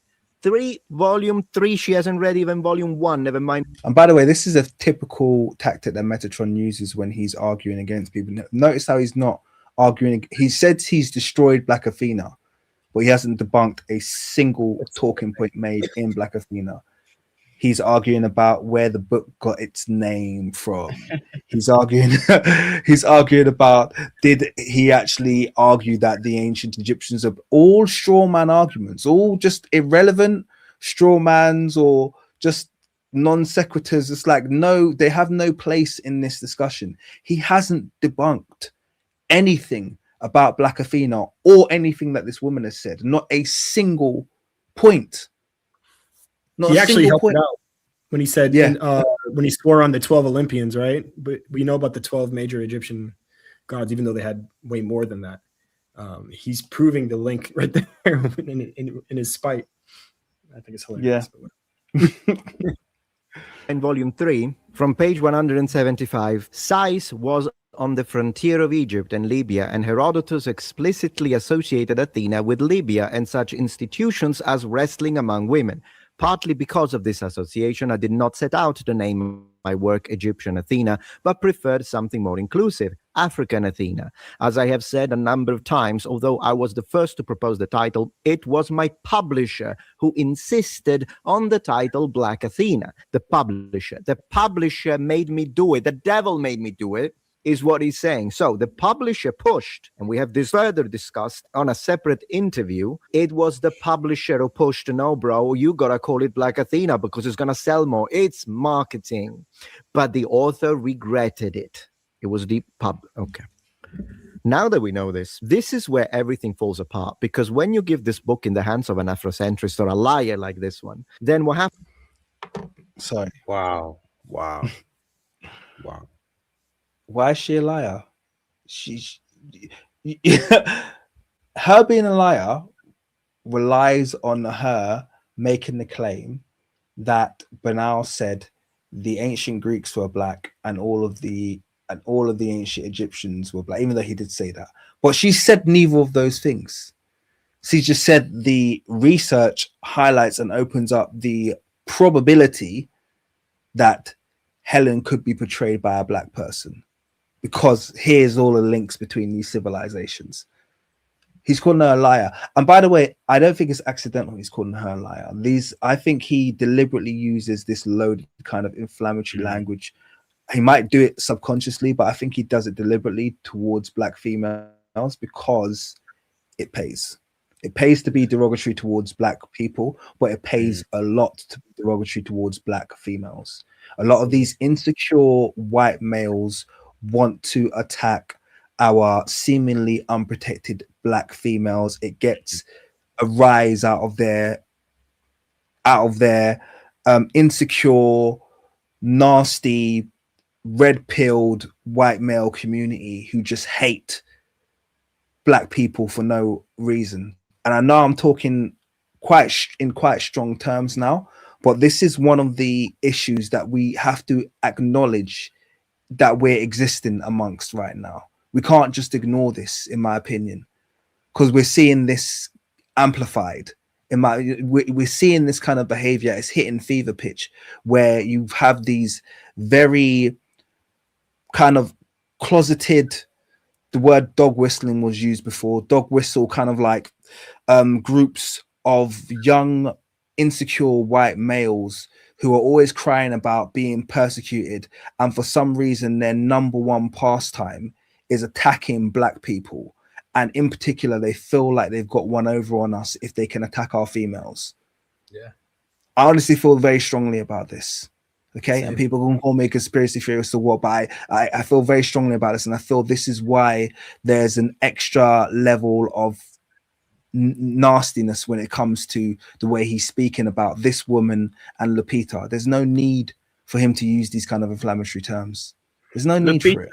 Lupita Nyong'o is one of the most inoffensive actresses out there. She just minds her lane. She doesn't come out and say anything particularly headline grabbing. She doesn't do any of that, and they've just attacked her. I think I didn't watch the video, but she didn't say anything. She's not come out and publicly, defended herself in any way, really. Not really. She might have done more recently, but for the longest of time, she just kept quiet about this whole thing. I know she might have done recently because Metatron let us know. If you go on his channel, there's a big thumbnail where he says, she said this or something. It's like, but she hasn't said anything for ages and ages, and you've still been attacking this woman. So now that she has finally said something, you want to write home about it and make it. It's disgusting. It's just disgusting. It's not. And again, this coming from a guy who, as you pointed out earlier, made a storm in a teacup about how people were addressing him and his integrity as an academic and all this. He does that constantly, and here he is calling people liars and I remember, I don't know whether it was against you that he made a big point about that. Maybe it was Mika who he did a whole diatribe 10 minutes long about Mika calling him a liar or something. That was me. Right, there we go. I called him a liar, Oh, he was lying. He was lying about the fact that he copied his entire argument from Matilda's website. Yeah. Oh yes. Remember that Yeah. one? Legendary one. Back for rights. Streets remember. Bang to rights, man. Yeah, no, I think he's quite a nasty individual, to be honest with you. And even like you mentioned what Lupita said. All Lupita said was, I'm not gonna let these racist people get me down. That's literally all she said. It's not like she said, oh, this is just like, oh, I'm just gonna do my job. I'm not gonna let these race. And then his video, she said what? And he's done this big friggin' 15-20 minute video acting like she said something really offensive. That's a nasty individual. Do you understand what I mean? When someone has literally in their response been as classy and as forgiving as you could hope someone to be in the face of this bastard. I'm sorry, I'm going to call him that, calling her Helen of Congo and Helen of Detroit. Yeah, that's what he was calling her. Helen of Congo. Don't laugh. Helen of Detroit's wild. Yeah, Helen of Detroit. Yeah. It's too close.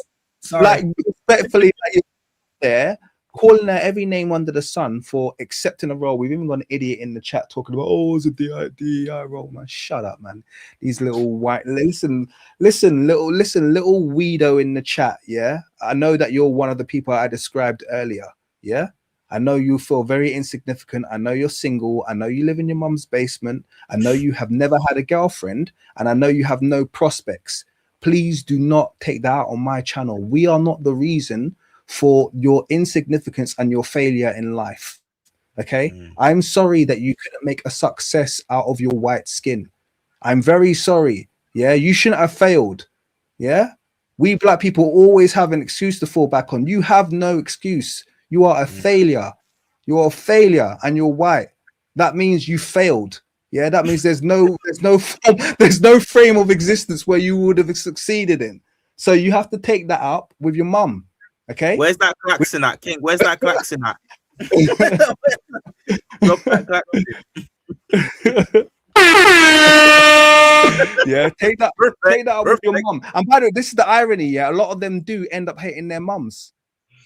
Yeah, a lot of these Red Pill guys end up hating their mums, attacking their mums. Yeah, why do you think that is? Because who else is there to blame? Oh, it's women's fault. It's the women. Oh, why won't women sleep with me? Don't blame us, bruv. Yeah, don't blame. We're good. We're in spite of where we have been placed in life, we are all doing very well. We're happy over here. Take your misery back to your mama. Yeah, please take it off my channel. Beg you. Anyway, moving on. You literally have Elon Musk coming out and saying, I didn't even know that's what Lupita said, King. I didn't know that all she said was, look, I'm not going to let the racists win. Yeah. And she is well within her rights to come out and say that, because you literally have people co-signing Elon Musk coming out and saying, when I think of, Helen of Troy was described as the most beautiful woman of her time. When I think of the most beautiful woman I don't think of Lupita Nyong'o. Like, dude, who says that? Who says that? And so this woman comes out and all she says is what you just said. She said, I'm not going to let the racists win. And you make a whole video about that. I can't even begin to imagine what he's got to say about that. Like, it's just disgusting. And he knows how his community is gonna react. So he's basically trying to. It's the nastiest of grifts, because he's trying to essentially, if he was capable of it, he'd destroy her entire career for her choosing to take this role. They're treating her. She's been the entire focus of all of the bile and the hatred. She didn't write. She didn't cast. She didn't produce. She's literally an actress. There's no blame that should be fired in her direction for this. Zero blame. And you got that moron in the chat talking about she should have turned down the role. Well, your dad should have pulled out. My word. She should have turned down the role. Talking about, man. What a fool. Can we have some parliamentary procedure? Put parliamentary procedure up in there. No, man. These Neanderthals can jump shit, man. Try and come on my channel chat mess. Heck out of here, man. Oh, man. You thought you were gonna come here and get niced? Yeah, nah, this ain't the place. You're gonna get destroyed here, my friend. Trust me. I'm gonna give you nightmares. Happens is they're going to say, well, it says here that Egypt, for some reason they forget the Semitic section, are foundational in the creation of ancient Greece. And because we believe that the ancient Egyptians were black, therefore everybody was black. It's black people that made Greece. But he doesn't believe that, the author. So what you're doing is disrespecting a dead man and twisting his words. And he works on a clown. Wrong again. Sorry, I'm just gonna have to say that very quickly. Wrong. All right, proven by his own words. But anyway, carry on. Show like The View, because it's not like any of those. Goldberg, you think she read the books? Yes, I think she read more than you, to be clear. I think she did read the book. I think you've read. Don't get me wrong. I think Metatron's read about 30 pages of those 3 books. About 30 to 40 pages. That's what I'll give him. There's no way he's read all 3 of those books. So they clap like seals. Let me have a drink. I need something stronger than this, though.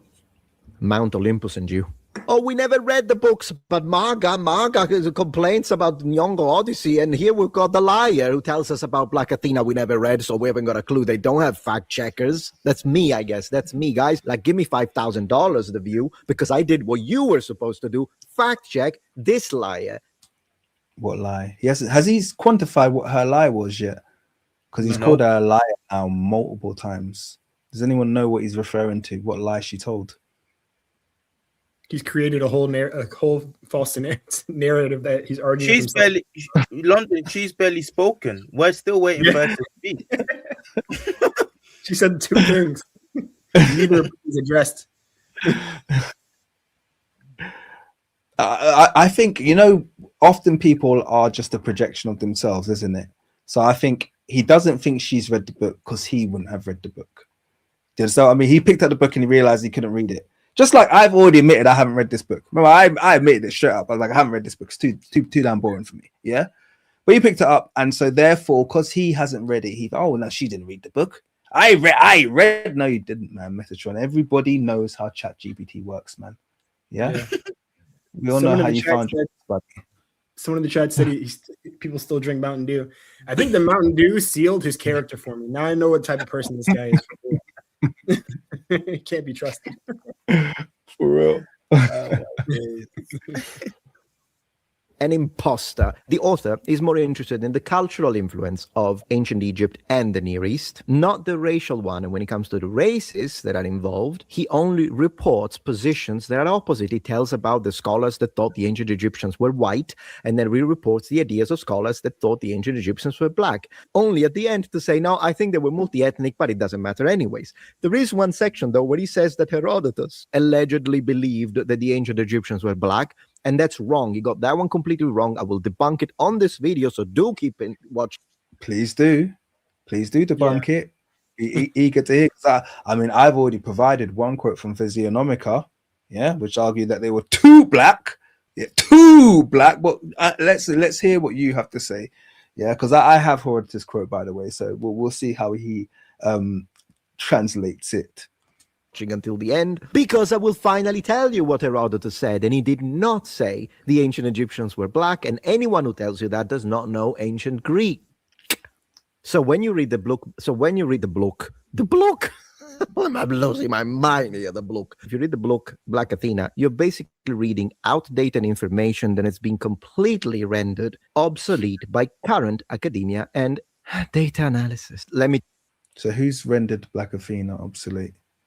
Maybe he's got to say now, because I want to know how and when Black Athena was rendered obsolete by current data, because that's the claim he just made. So let's. Does anyone know? By the way, just asking you guys, any idea? I don't know what Did you hear about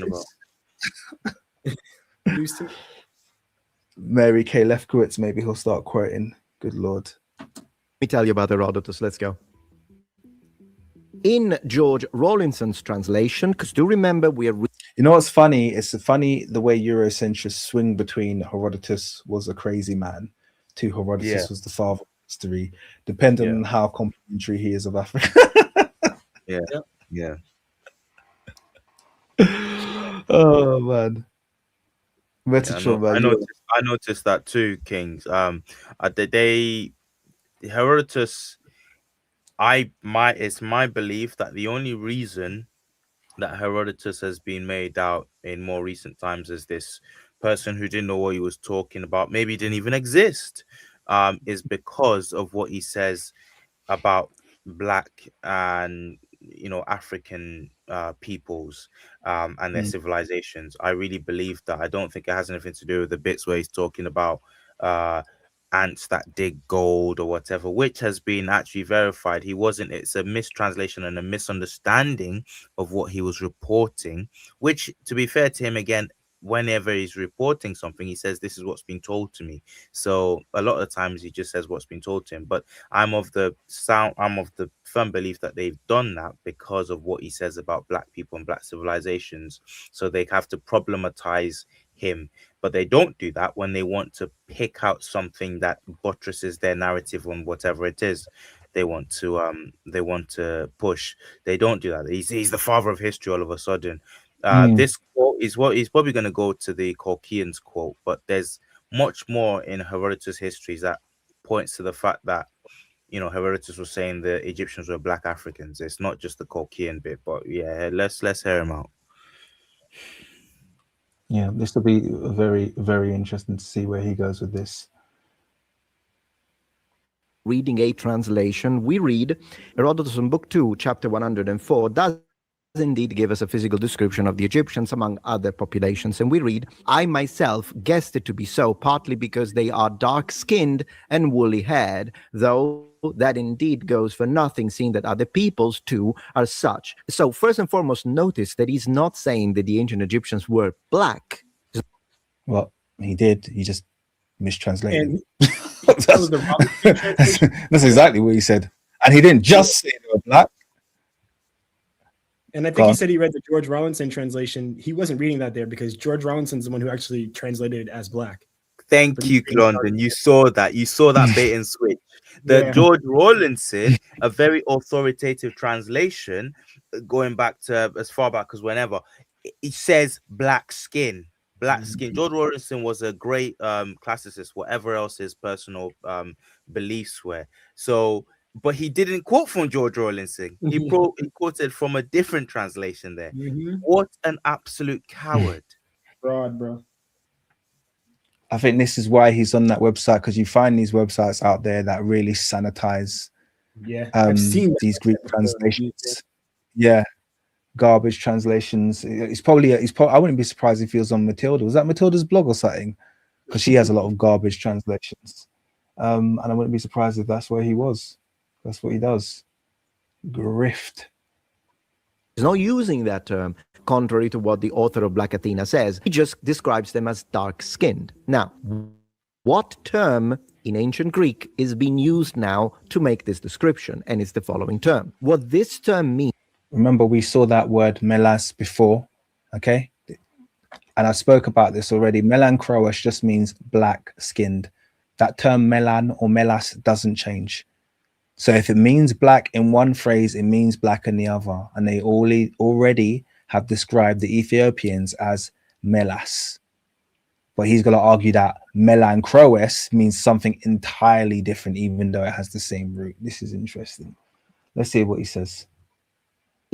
Is a dark tan that populations would get as they're exposed to the sun. This is what the correct translation is, because when the ancient Greeks and the Romans want to convey the idea of the phenotypic traits that we normally associate with people of further south in Africa, they use the term Ethiopians, which means burnt face. And as you could read in this very passage, they have been. So it means tanned. Literally, when they use the tan in Greek, they use sunburnt. So if Ethiopians are sunburnt, they're not black now. So even the Ethiopians aren't black. It makes no sense. Melas is the same, like you mentioned, Trill or King. Melancros and Melas are the same thing. They're both nominative plurals, right? Just Melas is gendered. That's the only difference. He's so disingenuous. My head's hurting. He's so disingenuous. My head's hurting. So there's never been a debate about the meaning of the term melas. Okay, it's where we get melanin from. I'm sure everybody knows that. Yeah, it means black. Okay, it actually means black in its purest form. Now we obviously know at the time of the all ancient societies, I wouldn't just say ancient Greeks, all ancient societies had a slightly different relationship with color than we do. In other words, modern language, or at least modern Indo-European languages, are far more granular when it comes to colors. In fact, we treat color as its own individual thing, and one could argue that they didn't do that historically. Color was always analogous. So it's always something is as this, and they'll describe a physical something that physically existed. Okay. An example of this is the ancient Egyptian term deshret, for instance, which described the flamingo, which is pink, but also described the red desert sands, which were reddish brown. They were both called deshret. They both had the same, they both bore the same name. The red crown of Upper Kemet was also called deshret. So we have all of these things that exist in this different spectrum of reds, so to speak, reds, pinks. You can see they're regarding this entire body of things as being deshret or desert, or however you want to pronounce it. So the idea of color families definitely was a thing, but melas was basically sat alongside the word chem, so to speak, in ancient Kemet. It was the very darkest iteration. Okay, it wasn't something that had, so if you was going to describe something as melas, you couldn't then change it to mean, oh, it means darker.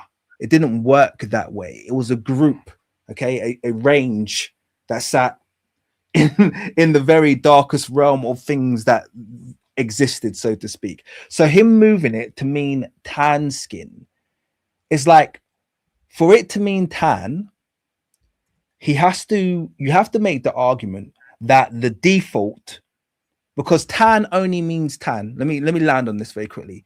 Tan only means tan, as in, like, you know, light brown, yeah, to a European. Yeah, you have to be a white European for that word tan to mean tan, because you're saying, what you're essentially saying is darker than normal. That's what the word tan means. It means darker than normal. So therefore he's arguing normal being white, tan being this. Tan to a Nigerian is completely different. Okay. Tan to a Nigerian might be a Sudanese person. Yeah, tan to me is a Sudanese person, because when I tan, I go black. Yeah, literally bliggity black. So this is where his argument falls apart, because it doesn't exist within the realm of comparison. The phrase melas does not exist within the realm of comparison. It is a literal color group, a fixed color group that describes darkness. So even if you're going to translate it dark skinned, I am dark skinned, Metatron. You are not dark skinned. Tan people are not dark skinned. Arabs are not dark skinned. They might be darker than you, but they're not dark skinned. I am melas colored. This is very, very frustrating for him to be so disingenuous. And what really irritates me now is he's trying to remove melas as a phenotypic descriptor, and he's trying to use a geographic descriptor, Ethiops, which is a geographic descriptor, and now he's trying to turn that into a phenotypic descriptor. That's incredibly disingenuous. But he's a linguist, guys. That's like literally what he's just done there is he said, oh, well, it's like saying, well, Helen of Troy couldn't have been white because she wasn't described as Scythian. That's literally what he's just done there. Because Ethiopia is a landmass. Ethiopia is regarded as a people. Ethiopia had an emperor at the Homeric time. Yeah? Memnon. So it was an existent place. So you can't take a place that exists, an ethnographic existing place that exists, and say this was the term they used to describe phenotype.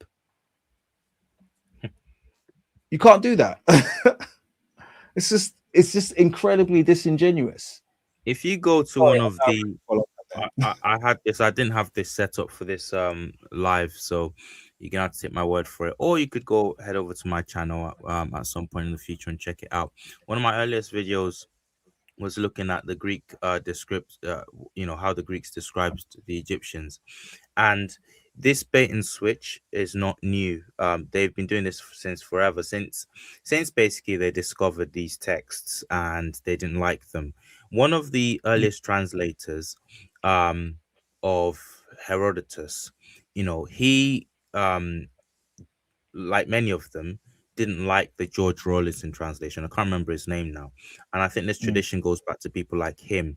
He takes in this context, he takes the word black and he's one of the first people to do it, because hitherto him and his type, um, the word was just translated straightforwardly as King has been saying to black. Now, in certain contexts, it could just mean darker, but for the most part, it meant black. There's several reasons why we know this, and this is just even cursory research. There's several reasons why people like George Rawlinson were more right to translate this term into black skinned. And so, but this individual, let me just go back to this individual who I kind of had to be tactful with it, because my channel was brand new at the time. I didn't want to be unnecessarily toxic. But this individual translated this part of Herodotus' histories dark skinned. Later on, the very same term that he translated as dark skin, never mind the fact that it was accompanied with uloktrikes or uloi, kinky woolly hair. The Egyptians, for my reasoning, they are the Caucasians are like the Egyptians because they are black skinned and of kinky close curling hair. Never mind that coming along as a descriptor. This individual says no, it's dark skinned, and then elsewhere the very same word melanchrous he translates as black. And I discovered that myself, and I thought, you absolute nasty son of a you know what. And this is the bait and switch that they do constantly. This is the bait and switch in which Metatron is engaged in. It was at that moment that I realized that, oh, okay, we're not supposed to have anything. These people have been doing this for a long time. Then we're not supposed to have anything. So I have Thanks, to give you the King. sound effect That's there. when I realized. I rate it. I'm here for it. That's when I realized that, this is going to be a struggle. I'm going to have to stop pretending that I'm dealing with something where I'll just research and the truth will come out. I'll have to dig behind the obfuscation that white people have created when people of color are trying to look into their history. I'll have to actually accept the valley, the playing field for what it is. Let me just end on this. If you go to one of the most respected anthologies or sort of dictionaries of Greek lexicon to English, okay, Liddell Scott, I think it is.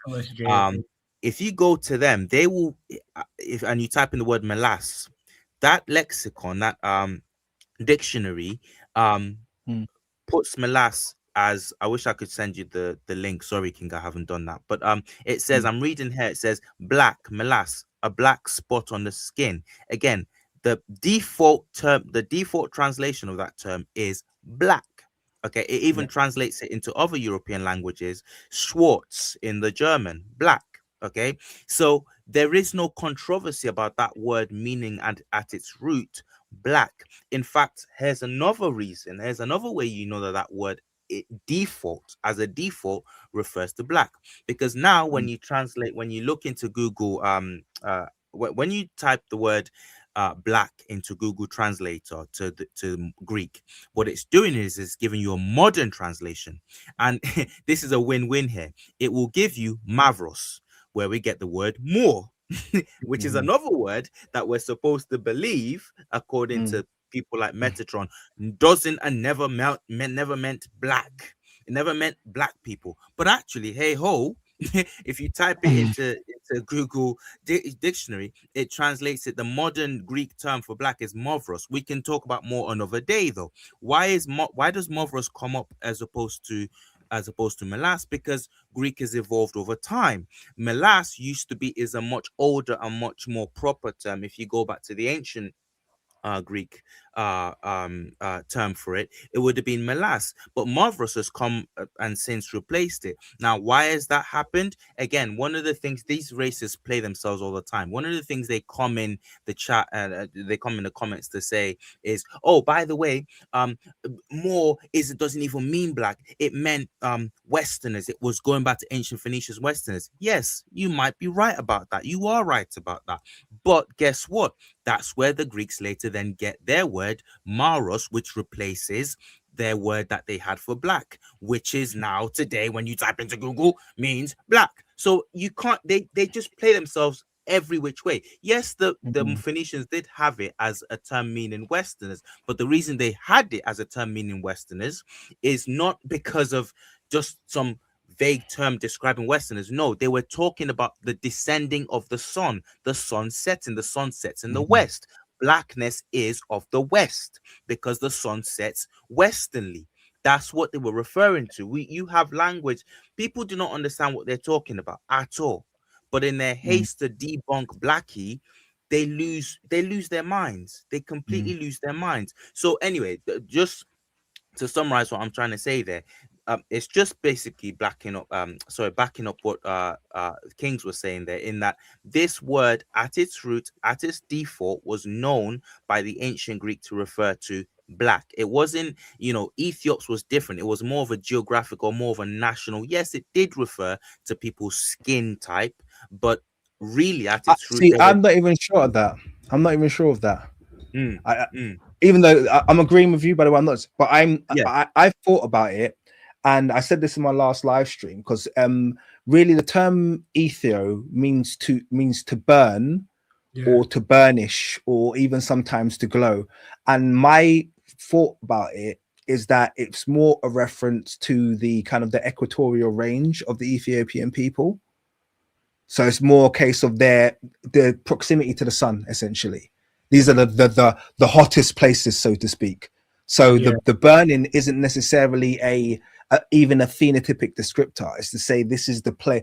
These are the people of the burning face, the place of heat, so to speak. Now, obviously, we know they were phenotypically black. We don't need to argue, even argue that. We know that they were phenotypically black.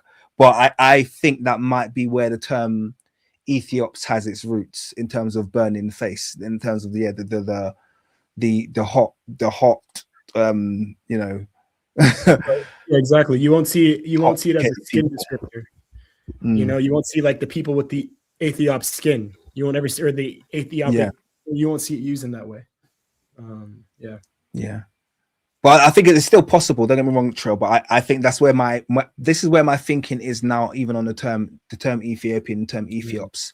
And I agree with everything you just said. And just to kind of like add, qualify that, the term melas, again here, just broken down. Melas means black. Okay, it's not just used for skin; it's used for animals, objects, clothing, liquids, and people. And no serious lexicon has ever translated melas as tan. So the challenge to Metatron, we know you're watching Metatron. Find us the tan reference, please. Find us the tan reference. Yeah. Never seen a tan. Melanchroas. Sorry, go on. I've never seen a tanned object before. Yeah, well, there you go. Neither has I. Or maybe he'll see Melanchroas being used to describe a camel's hide or something. Then he'll have a point. Melanchroas here, a compound. Melas, black, we know obviously, and chroes or cross, meaning skin, complexion, or surface. So melanchroes will literally mean black complexioned or dark skinned or black skinned. That's literally what it means. Okay, nothing about tan here. The dispute is not over the root melan, which unquestionably means black, dark, and it's been translated to dark skinned, swarthy, brown skinned, black skinned, all descriptors of black people. And then finally, to end off, melan and melas, where we get words like melanin, melanoma, melanin, etc., all meaning black. So this shift for melan on this occasion, because Metatron doesn't like it, because it's being used to describe the ancient Egyptians, happens to mean tan. He's going against an entire body of ancient Greek literature. Mm. And he's semantically shifting a word with absolutely zero references here. Yeah. So if you're watching, the challenge to you, Metatron, is to prove that in this case, melancroes, which always means black skinned or black complexioned or dark complexioned, not darker than white. Okay, you have to prove that it means what you're saying it means, and it doesn't mean black in its truest form. We all know the pigment of melanin is blue black in its truest form. Okay, so that's the challenge to you. And I want to be thorough because I know he likes to be very sneaky. I think he actually he's cherry picking. You truly mentioned the LSJ. There is a part in there that references melancroes in later Hippocratic text, meaning sunburnt, but it's in a medical context. It's not in a, this is what they meant when they were talking about it in classical text. So I think he's nitpicking that and then trying to make an argument against all accounts throughout Greek history. You know what I mean? Which is crazy. What's the context of this medical text? So I know. So it's the LSJ. It's that reference, Greek language reference. And in, I guess, their description of melancroes, like at the very end, they say, and also of sunburnt persons in later Hippocratic, later contexts. But I think in those later Hippocratic, because it's Hippocratic, it's a medical context that Hippocrates is using it. So it's a different. I like to read it. I definitely like to read it in context because sometimes these things still don't say.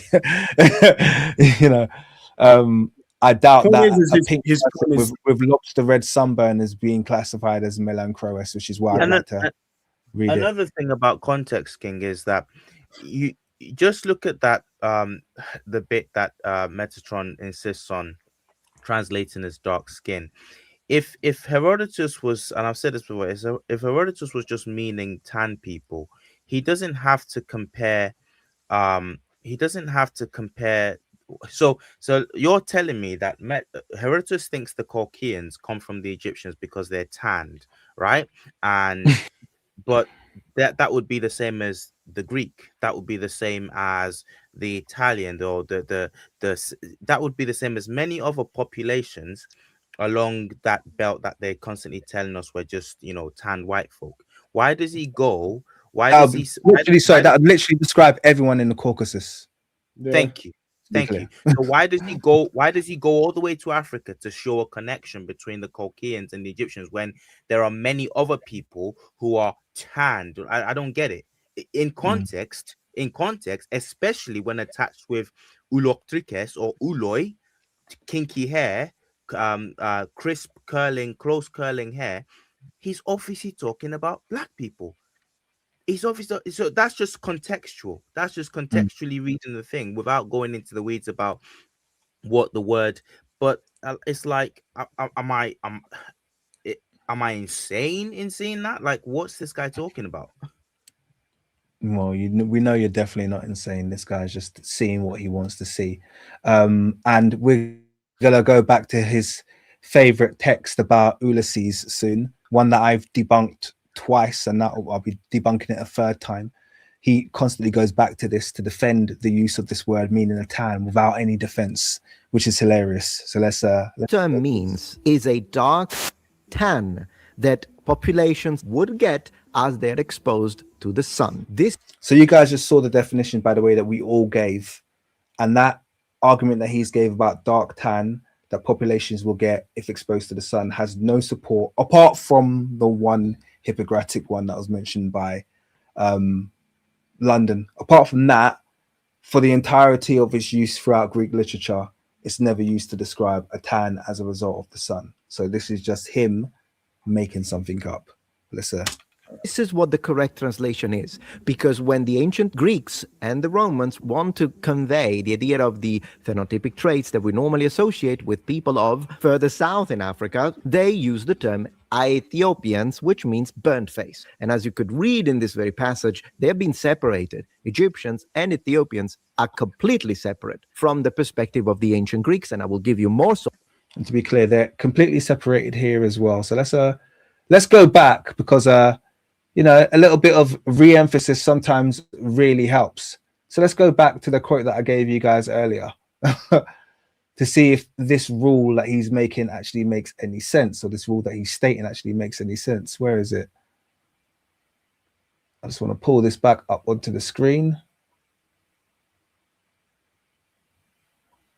Here we go. Let's read this again. Physiognomica. Yeah. Those who are too black, too melanes. Okay. Same root. Too black are cowards, like Ethiopians and Egyptians. Okay. Here is Ethiopians or burnt face. Ethio right here.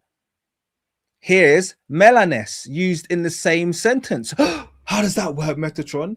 He didn't say those who are too Ethiopian are cowards, like the Ethiopians and Egyptians.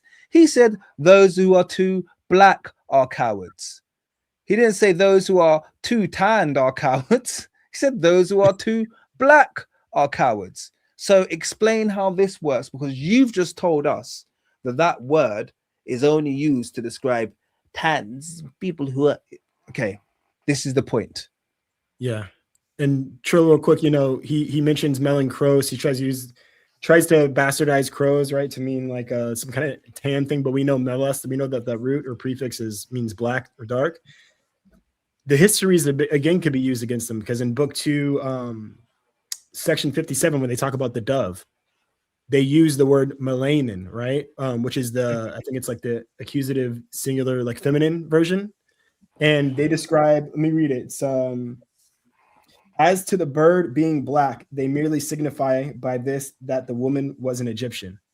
That has nothing to do with being tanned. That's describing a black bird. Birds don't tan.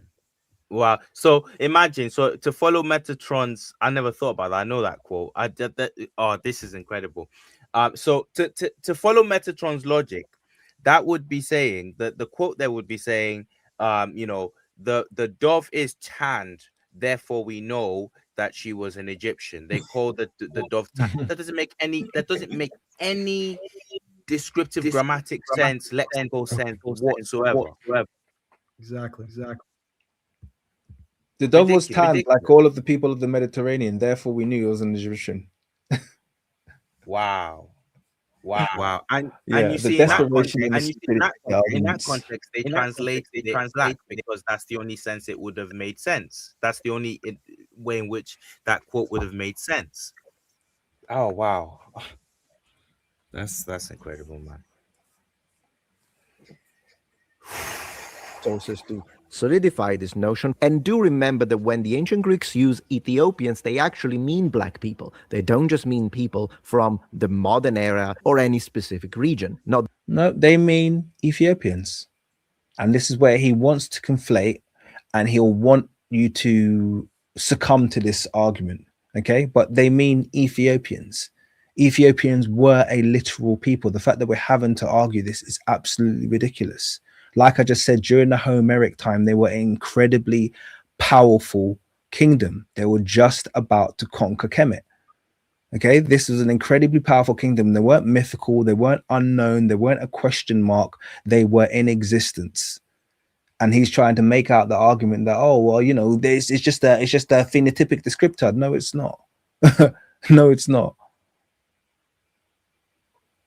they mean the phenotypic trait, and yet they are distinguished from the Egyptian. How can I demonstrate to you without a shadow of doubt that this term that Herodotus is using in fact describing a tan? Well, check this out. From Homer himself, this is Athena using her powers to restore Ulysses' youth. Athena touched him with a golden wand, a well-washed cloak, and a tunic she first of all cast about his breast, and she increased his stature and his youthful bloom. Once more, he grew dark of skin, here is the word, same one to describe the ancient Egyptians, and his cheeks filled out, and a beard that was dark grew about his chin. This very quickly, Occam's razor. Someone please. You're on mute, London. London, you're on mute. Sorry, it's so stupid. I can't even. Yeah. But he's using the word grow before melancrose. Melancrose still means black skin. They're using the word it grew, so that's what's making it grow black. It's not saying that it's just the whole thing is ridiculous. This doesn't mean So that the argument is that he was. So this is where he lied to his audience, because I've done this before with him. He's telling them a half story, okay? Because when you hear this story, it doesn't make sense. You go, oh, once more he grew black of skin. People don't grow black of skin. They're either black or they're not. So then the argument is, oh, well, he must just be getting a tan. He's growing black from whiteness.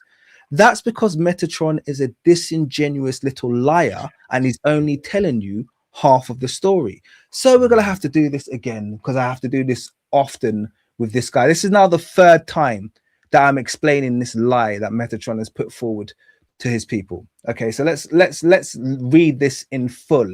Okay, this is actually a story where Athena takes Ulysses in his normal format and places him in a disguise. Okay, so she turns him into an old, withered, pale white man, or whatever you want to call it, pale, withered, shriveled up, unattractive person, and leaves him in that disguise. And then what he's reading is the end of the tale, where she removes the disguise for him, restores his youth, and makes him black again. Okay, this is what Metatron is not telling to his audience. You can read the whole story here. But when he had washed his whole body and anointed himself with oil and had put him on clothing which the unmarried maid had given him, then Athena, the daughter of Zeus, made him taller to look upon and mightier, and from his head she made locks flow in curls like unto hyacinth flower. Locks flowing into curls as well. So we're getting a description of the hair. Okay, locks flowing into curls. Let's carry on. But come, I will make you unknown to all mortals.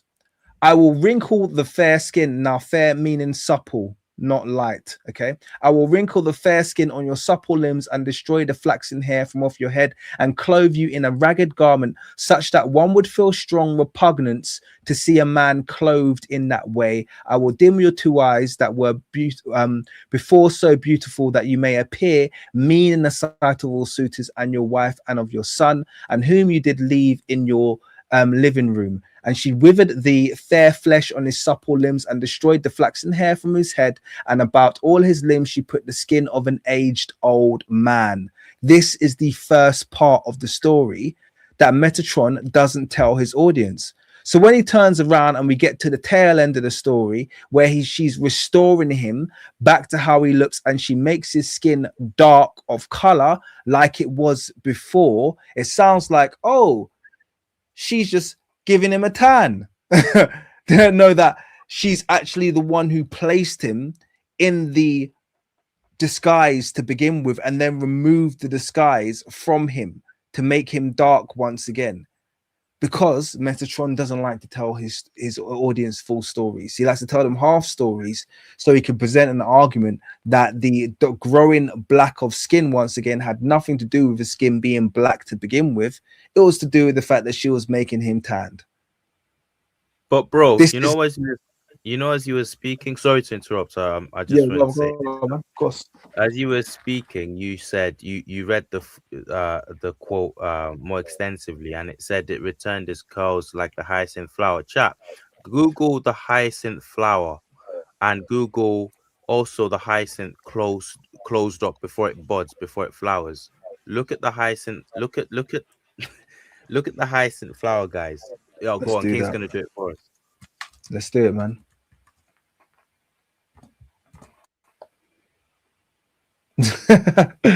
So there you go. Looks like a freaking afro. Bro, what? Looks like an afro, bro. Nice. What the flip? Looks like that was a good shout. It looks like an afro, bro. Oh my goodness. Yeah. Funny. So I'm not this is a lot of mistranslations. so his hair his hair was tightly curled like the hyacinth flower, yeah, in locks. His skin was melancrous, and Metatron's argument is that he was, yeah, okay. He got a 10. You He's a know, white he dude got a with 10. math. He got a 10. He got a 10. I just thought when King read that, I thought, oh, hyacinth flower. I wonder what that looks like. It causes her curly like that, and I looked it up and I thought, what the flip am I, King? I think this rabbit hole goes deep. You know, I think we might have to do a part 2. Well, I think we do. I think we might have to. I think we might have to. This is the thing. He opened this door, yeah, because we got bigger fish to fry, yeah, than making or having arguments about the blackness of the ancient Greeks. I've got other things to prioritize. But if you want to push this to the forefront and you want to ridicule a black woman playing the role of a ancient Greek demigod, yeah, whose father was Black Zeus, yeah, Zeus the Ethiopian. The term that he said was reserved for black people, by the way. Yeah, Zeus the Ethiopian, yeah. And then say that a black woman can't play the role, then we'll just start looking at your literature and seeing how true that is. And right now, you're gonna be running defense, yeah, because you're gonna have to explain all of this blackness to your audience now, yeah, because they're gonna tune in when they see you on the thumbnail, yeah, and they're gonna want to know why Metatron missed out all of this detail. Yeah, that's the issue you're now facing. All right, let me read out some comments and I'm going to let you guys go now because this has been a long old live stream, but there's some people who've made some donations who I have not read out yet. So let me quickly read those out. Shout out to Macy, who made this comment ages ago. So the one drop rule in reverse is still history. Indeed, the Caucasoid rule. Yeah, that's what we call it. James Stewart, thank you very much for $5. He said they can never tell us the name of what these other non-black Africans are or where North Africa even starts. It's all sub-Sahara ideology. Absolutely. I'm gonna continue to press to have sub-Saharan abolished from all discussions and all textbooks. It's just an extension of the Hamitic hypothesis, and we need to be very aware of that. Shout out to Paul for your $2. Appreciate it very much, my brother. And shout out to Mario. Thank you very much for your $5 Canadian. It's Psalms 105:23. Israel also came into Egypt, and Jacob dwelt in the land of Ham. Thank you very much for those donations, guys. Really, very much appreciate. Oh, one more. And one more $5 donation for word of mouth. Guy says, no, Metatron is talking about the white one. Don't know what that is, but he's always talking about the white one. So yeah, that is certainly true. But I think we'll wrap it up there, guys. We've been going on for more than 3 hours. Oh, nearly 4 hours. Oh, this has been a flipping marathon. You know, it's 1 a.m. Ooh, sure, you're soldier there. Sun's still out over here. Yeah, sure, you're a soldier. Sure, you're a damn soldier. Guys, I think we need to show appreciation to our guests, London and Trill. Please show some love. Let's hear some likes. I'd love to see some, you know, rounds of applause and hearts and all that good stuff. And I think you can show a lot of love by heading down to Melanin Intel right now and hitting subscribe on that channel. Okay, I know most of you will already be subscribed to Trill Black, but head down to Melanin Intel, get those subscribes up, push them over 1,000 today. That would be nice. Yeah, let's do that. Thank you, guys. Yeah, let's do that, man. Let's push him over. Let's push him over, man. But I hope you've enjoyed this, guys. I have. We you know, I don't feel so bad about my long live streams now, because if I was doing this by myself, I definitely would have finished it in like 2 to 3 hours. So I don't feel bad now. It shows that. It shows that. Lies. I've seen those marathon lives where it's just literally the king's monologue. I've seen them ones there. Hey, chat, should I go for another 900 hours? Man,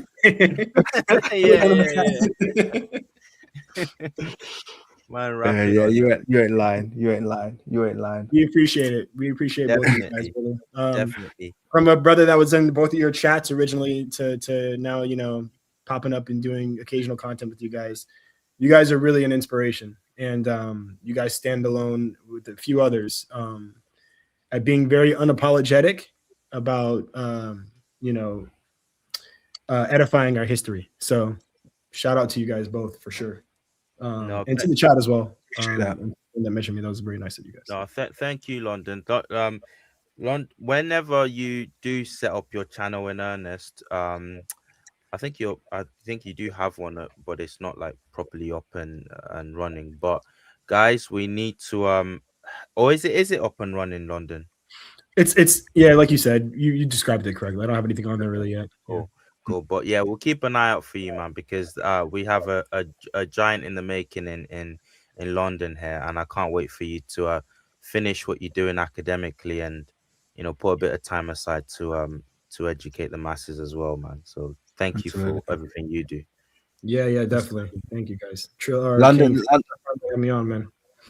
No, it's absolutely my pleasure, and we'll talk because I told everybody I'm going to be changing my memberships up completely in the coming weeks. So there's going to be a big revenge to memberships, and I've set myself a goal. I want to launch at least 100 channels like yours, Kapukris, over the next year. At least 100. That's what I want. So we'll talk because this is my mission now. I've already said to my community I have no interest in being a lone ranger or even a minority in this discussion. I want us. I know there's so many people like you out there with good knowledge, good head on your shoulders, passion that needs to be kicking. So yeah, I'm gonna lead the charge, and I'll be in contact. We're gonna definitely take over. That's what we're gonna do. We're gonna take over. Shout out to you, both of you. Thank you very much for taking the time to come on the channel. It's been a pleasure. And we're about. See, the thing about Metatron is we know the quality of the video isn't going to improve between now and the end. So I guess between we just got to decide if we want to do the rest of this video or if we want to debunk another one because he has been out there talking a whole load of crap, or if our next link up we just want to have some fun on a different topic. So we'll see. Yeah. Maybe the chat or the comments they can maybe put some ideas in there, something they might want us to talk about. That's true. That's true. Guys, hit there. Put it in the comments then. Don't put it in the chat. Put it in the comments how you want us to perhaps approach our next link up because I like this panel. I like this panel. It's got good energy. I think we gotta do this again. For sure. All right. Thanks, guys. Take care. Have a fantastic week. And I'll see y'all. So, shout out to Word of Mouth guy. Thank you very much for the $10 donation that's just come through. Much appreciated. Keep going. We absolutely will. Thank you. I once again thank you to the chat guys. So you guys have been very active in the chat. You're much appreciated. Shout out to my channel members. I see you, and I'd probably put all your comments on the screen now just to the fact that it's very late and I'm really tired and we need to wrap it up. So we'll pick up next time. Take care, people. Peace.